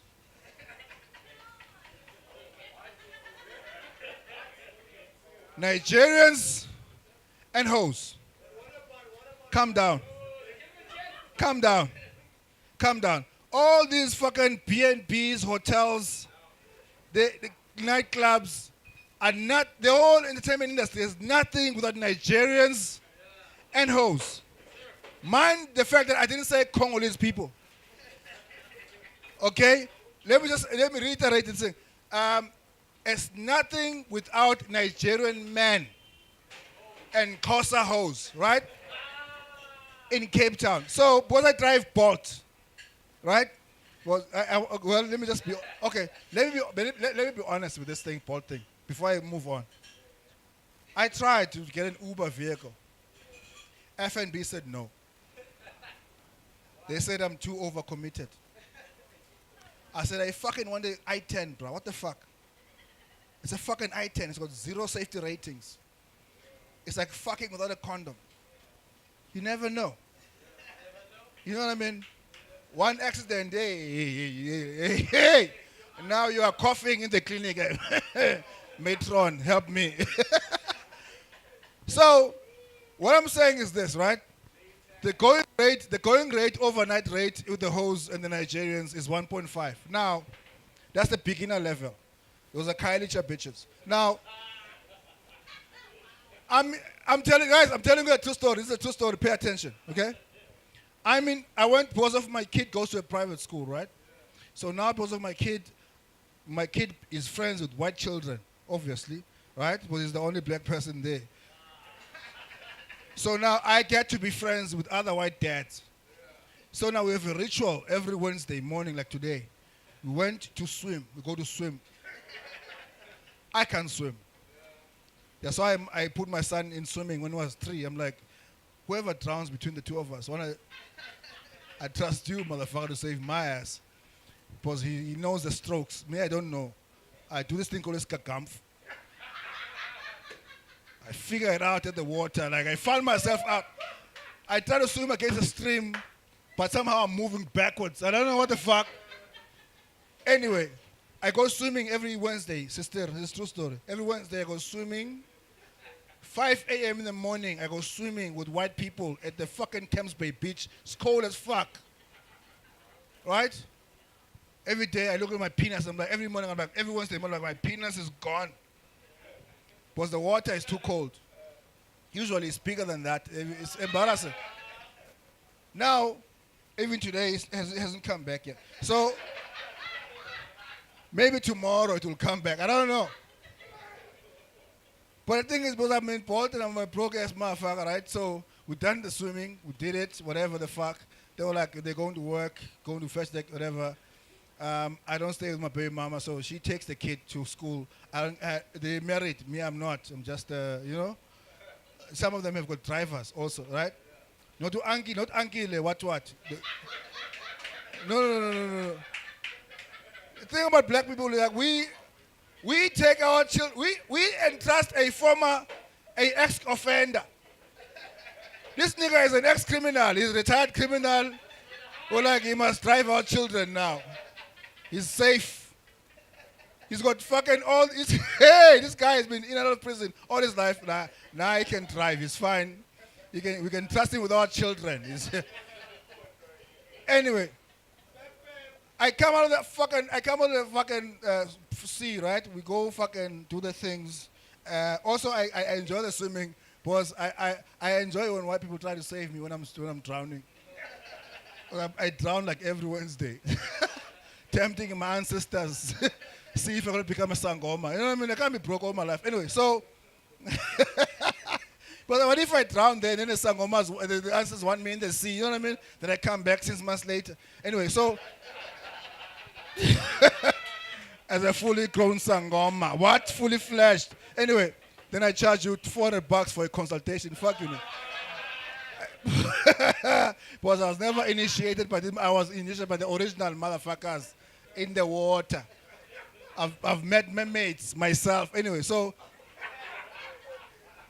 there are no mermaids in the Thames Bay because it's too cold. So I come out of the water. I do my thing. We greet, whatever we high fives each other, whatever we do in the morning. The ritual thing is, right? We lie to each other. Hey, I'll see you. I call you with that thing. They never do. So, because I'm always looking for work. And so I take a trip because I have to come back now to your humans, you know? Because I don't have money to come back up the mountain because you must remember the hill, the petrol, right? So I get a trip to Kailicha. I'm like, fuck, I don't want to go to Kailicha. But the trip was like $250. And it's cash. I'm like, fuck. Thames Bay, cash, $250 in the morning, must be fucking good, right? Take this trip. I go to the where I'm supposed to be standing, right? I stop, I wait. Lady comes in, wearing mini whatever, right? That thing that ends here, that little skirt, that skimpy skirt, man, that tight thingy, right? Boobs out, yeah, everything here, and then stilettos, clear heels, right? Now, She gets into the car. We fucking drive up the mountain. While we're going up the mountain, she says, Booty, I need an F&B ATM. Like, whoa, must be a long night. Anyway, so, because I know the deal now, Nigerians and F&B. For some reason, Nigerian men don't like Capitec. I don't know why. They like e-wallets. Something to do with fraud. Anyway, so, something to do with fraud. So, can't be innocent. Anyway, so, we go, I'm like, lady, listen, we're in Camps Bay, going to Kailicha. The next FNB ATM I know is in Garden Center. So we go to Garden Center. Remember, this is like 7 o'clock in the morning now, right? We go to Garden Center. I stop there. I stand there by Garden Center. I'm like, listen, lady, there's an ATM inside the mall. We can see the ATM outside of the mall. We can see it. When you park at the back of Garden Center, if you're a driver, okay, you should see these things, okay? Those who can't drive, I'm sorry. When you're a driver, you park your car, you can see there's an ATM inside the mall at the back. So I'm like, sister, there's an FNB ATM, go there. She gets out of the car, goes at the ATM, I turn around, I park.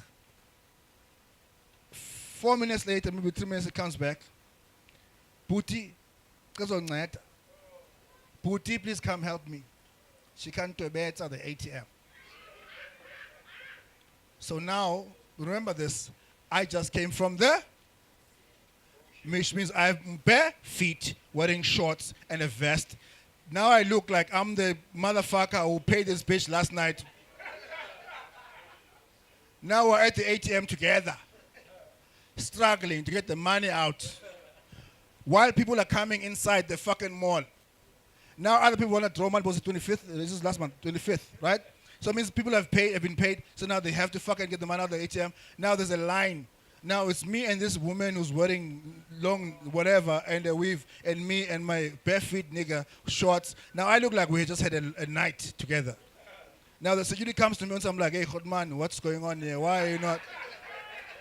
I'm like, no, I'm helping the lady. Like, man, don't lie. Just tell the truth. What's going on? I'm like, because we can't find the pin. Apparently, what happens in the hookah world, in case you don't know, me, I'm guilty of myself. Because when I came to Cape Town, hot women didn't like me, so I went to buy hookahs. So I know all the spots. When you move to Cape Town, when you have a vehicle, do yourself a favor, go everywhere and fuck hookahs and get robbed. And then you will learn things quickly. You learn Cape Town very quickly. Hookahs will teach you life now. There's people here who've been living in Cape Town for 10 years, never been mugged all their lives. They have no idea what the fuck's going on. Trust me, go and tempt God. And fight with AIDS there in fucking Brooklyn. Anyway, so like, no, I've never been. I've never been to Brooklyn. Anyway, so I'm joking, guys. So the thing is, so now she got the pin. Apparently, she got the pin the day before. But now she's panicking. And I'm panicking. Because I'm like, fuck, I'm wasting time. When I was here for like 30 minutes, like in this fucking ATM, people are fucking shouting. You know, of course, women can be very angry. Booty, fuck, I'm fuck now. Now I'm like, fuck, can I call Olga? Olga is the guy who paid this girl the night before. So, but Olga is not picking up the phone now. Now she's panicking, I'm panicking, we fucked because I'm like, I can't get paid now. Because I came all the way from fucking, because I'm counting 250 in my head. I'm like, I got 250 here. That's fucking, I can see the money is there. I'm like, fuck, and I remember, maybe this is the morning, my mind is not, it's my first step, my mind is not really recalibrated with life at this point, right? Because I was with the whites most. You know what I mean? Yeah, I was swimming with the whites. My mind was rich at that point. I was done with the poor people mentality, right? And problems. Now I'm like back to life with the poor people problems. E-wallet issues. I'm like, fuck. Oh, fuck. Do you have airtime? No, I don't have airtime. We can't get the pin now. Because she owes MTN 150.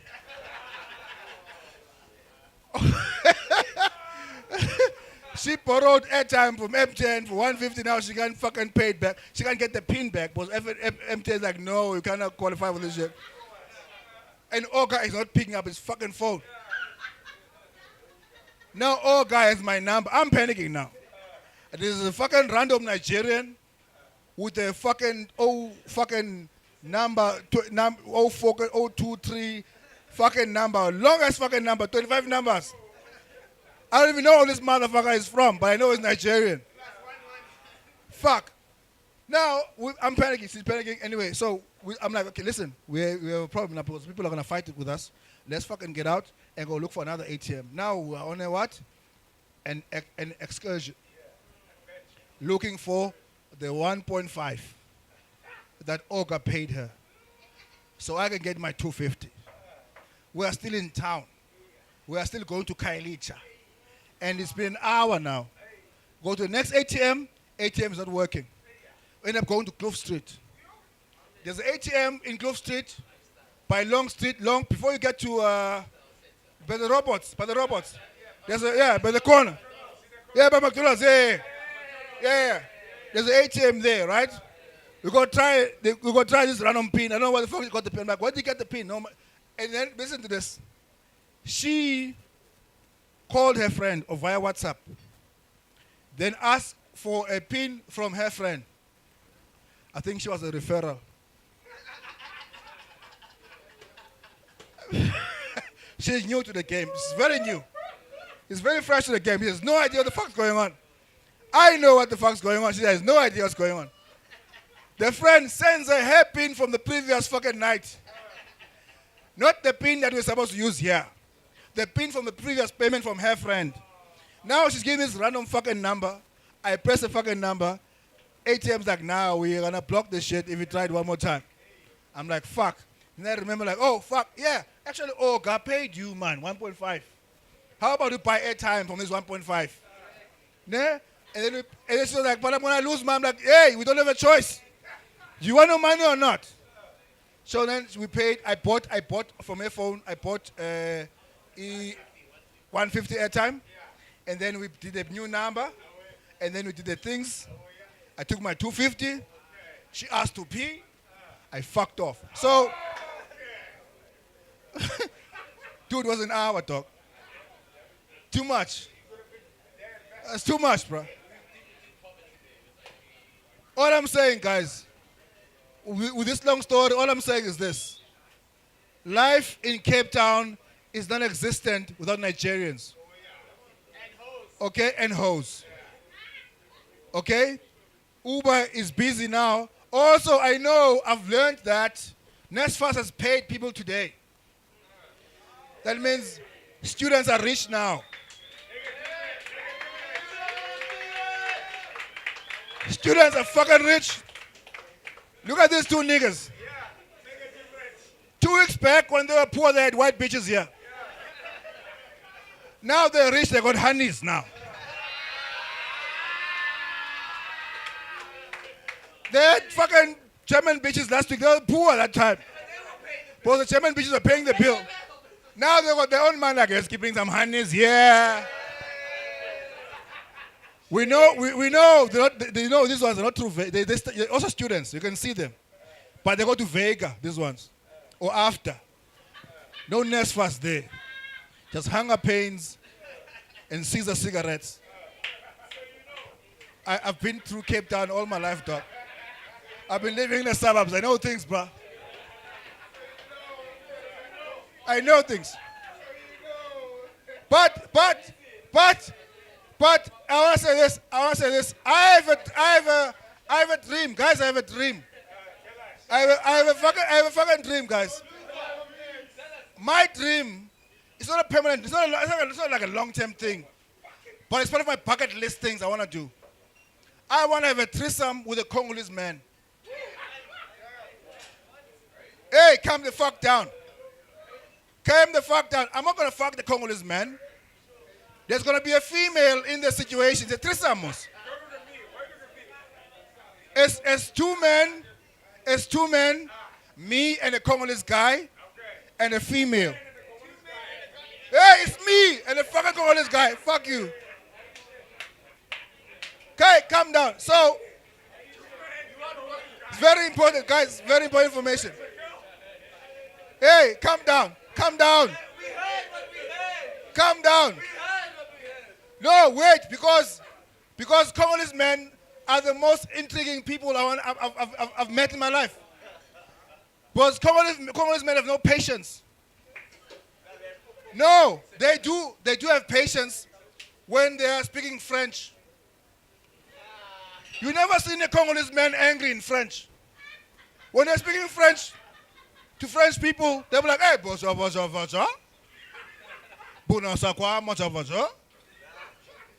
Vivez chez vous, allez quoi? Next thing, it comes a guy comes. Hey, my brother, come here. My brother, come here. Hey, my brother, sit there. But why are you angry in English and you fucking soft in French? What the fuck is that switch about? What the fuck is that about? What are you from Zimbabwe? I'm assuming. No, you can see it's Zimbabwe. No, it's not like a Zimbabwean guys are always. Where are you from? No, Zimbabweans. All Zimbabweans are from Limpopo, by the way.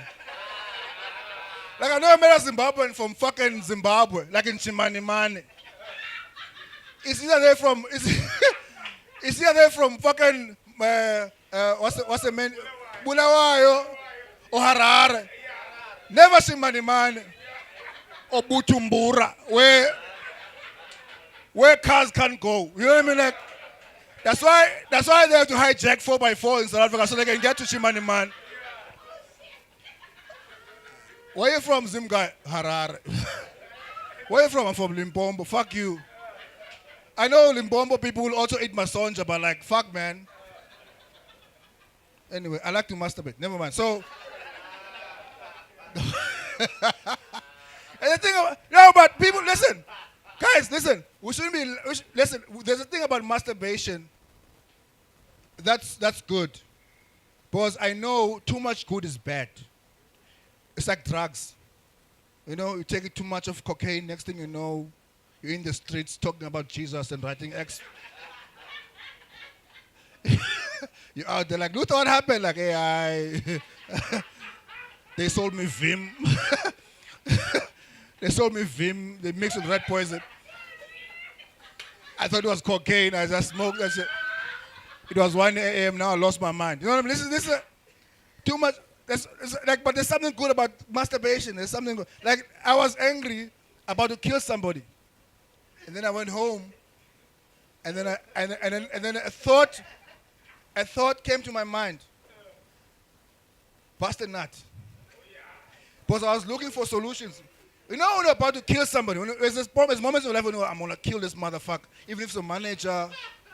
Or whoever, or your sister, or I'm gonna kill this motherfucker. When I see them, I'm gonna fuck him on sight, right? But then I went home, I closed every door, I locked everything, right? Make sure that even the Wi-Fi I cut off. That's my data, so I can scumble in peace. I don't want Mark Zuckerberg to know that I'm scumbling. You know what I mean? Yeah, I went there, ta 2 times. Because my hand is soft, bro. My right hand is my queen, bro. This is queen B. I call him Bonang. Now, Bonang goes ta. Listen to me.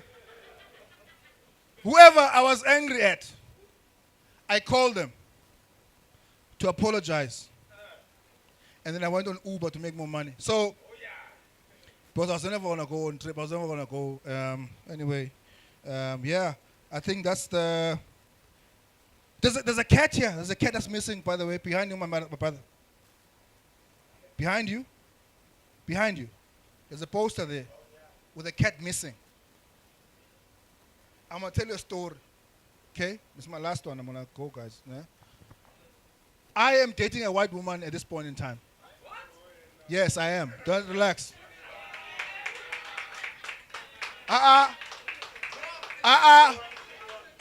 Don't clap that shit. It's not a fucking achievement. This is Cape Town. They want us here. I'm from the Eastern Cape, and they don't want us there. But in Cape Town, white girls want us. They are coming from Europe. She's from Germany, my girlfriend. She came to South Africa for an African experience.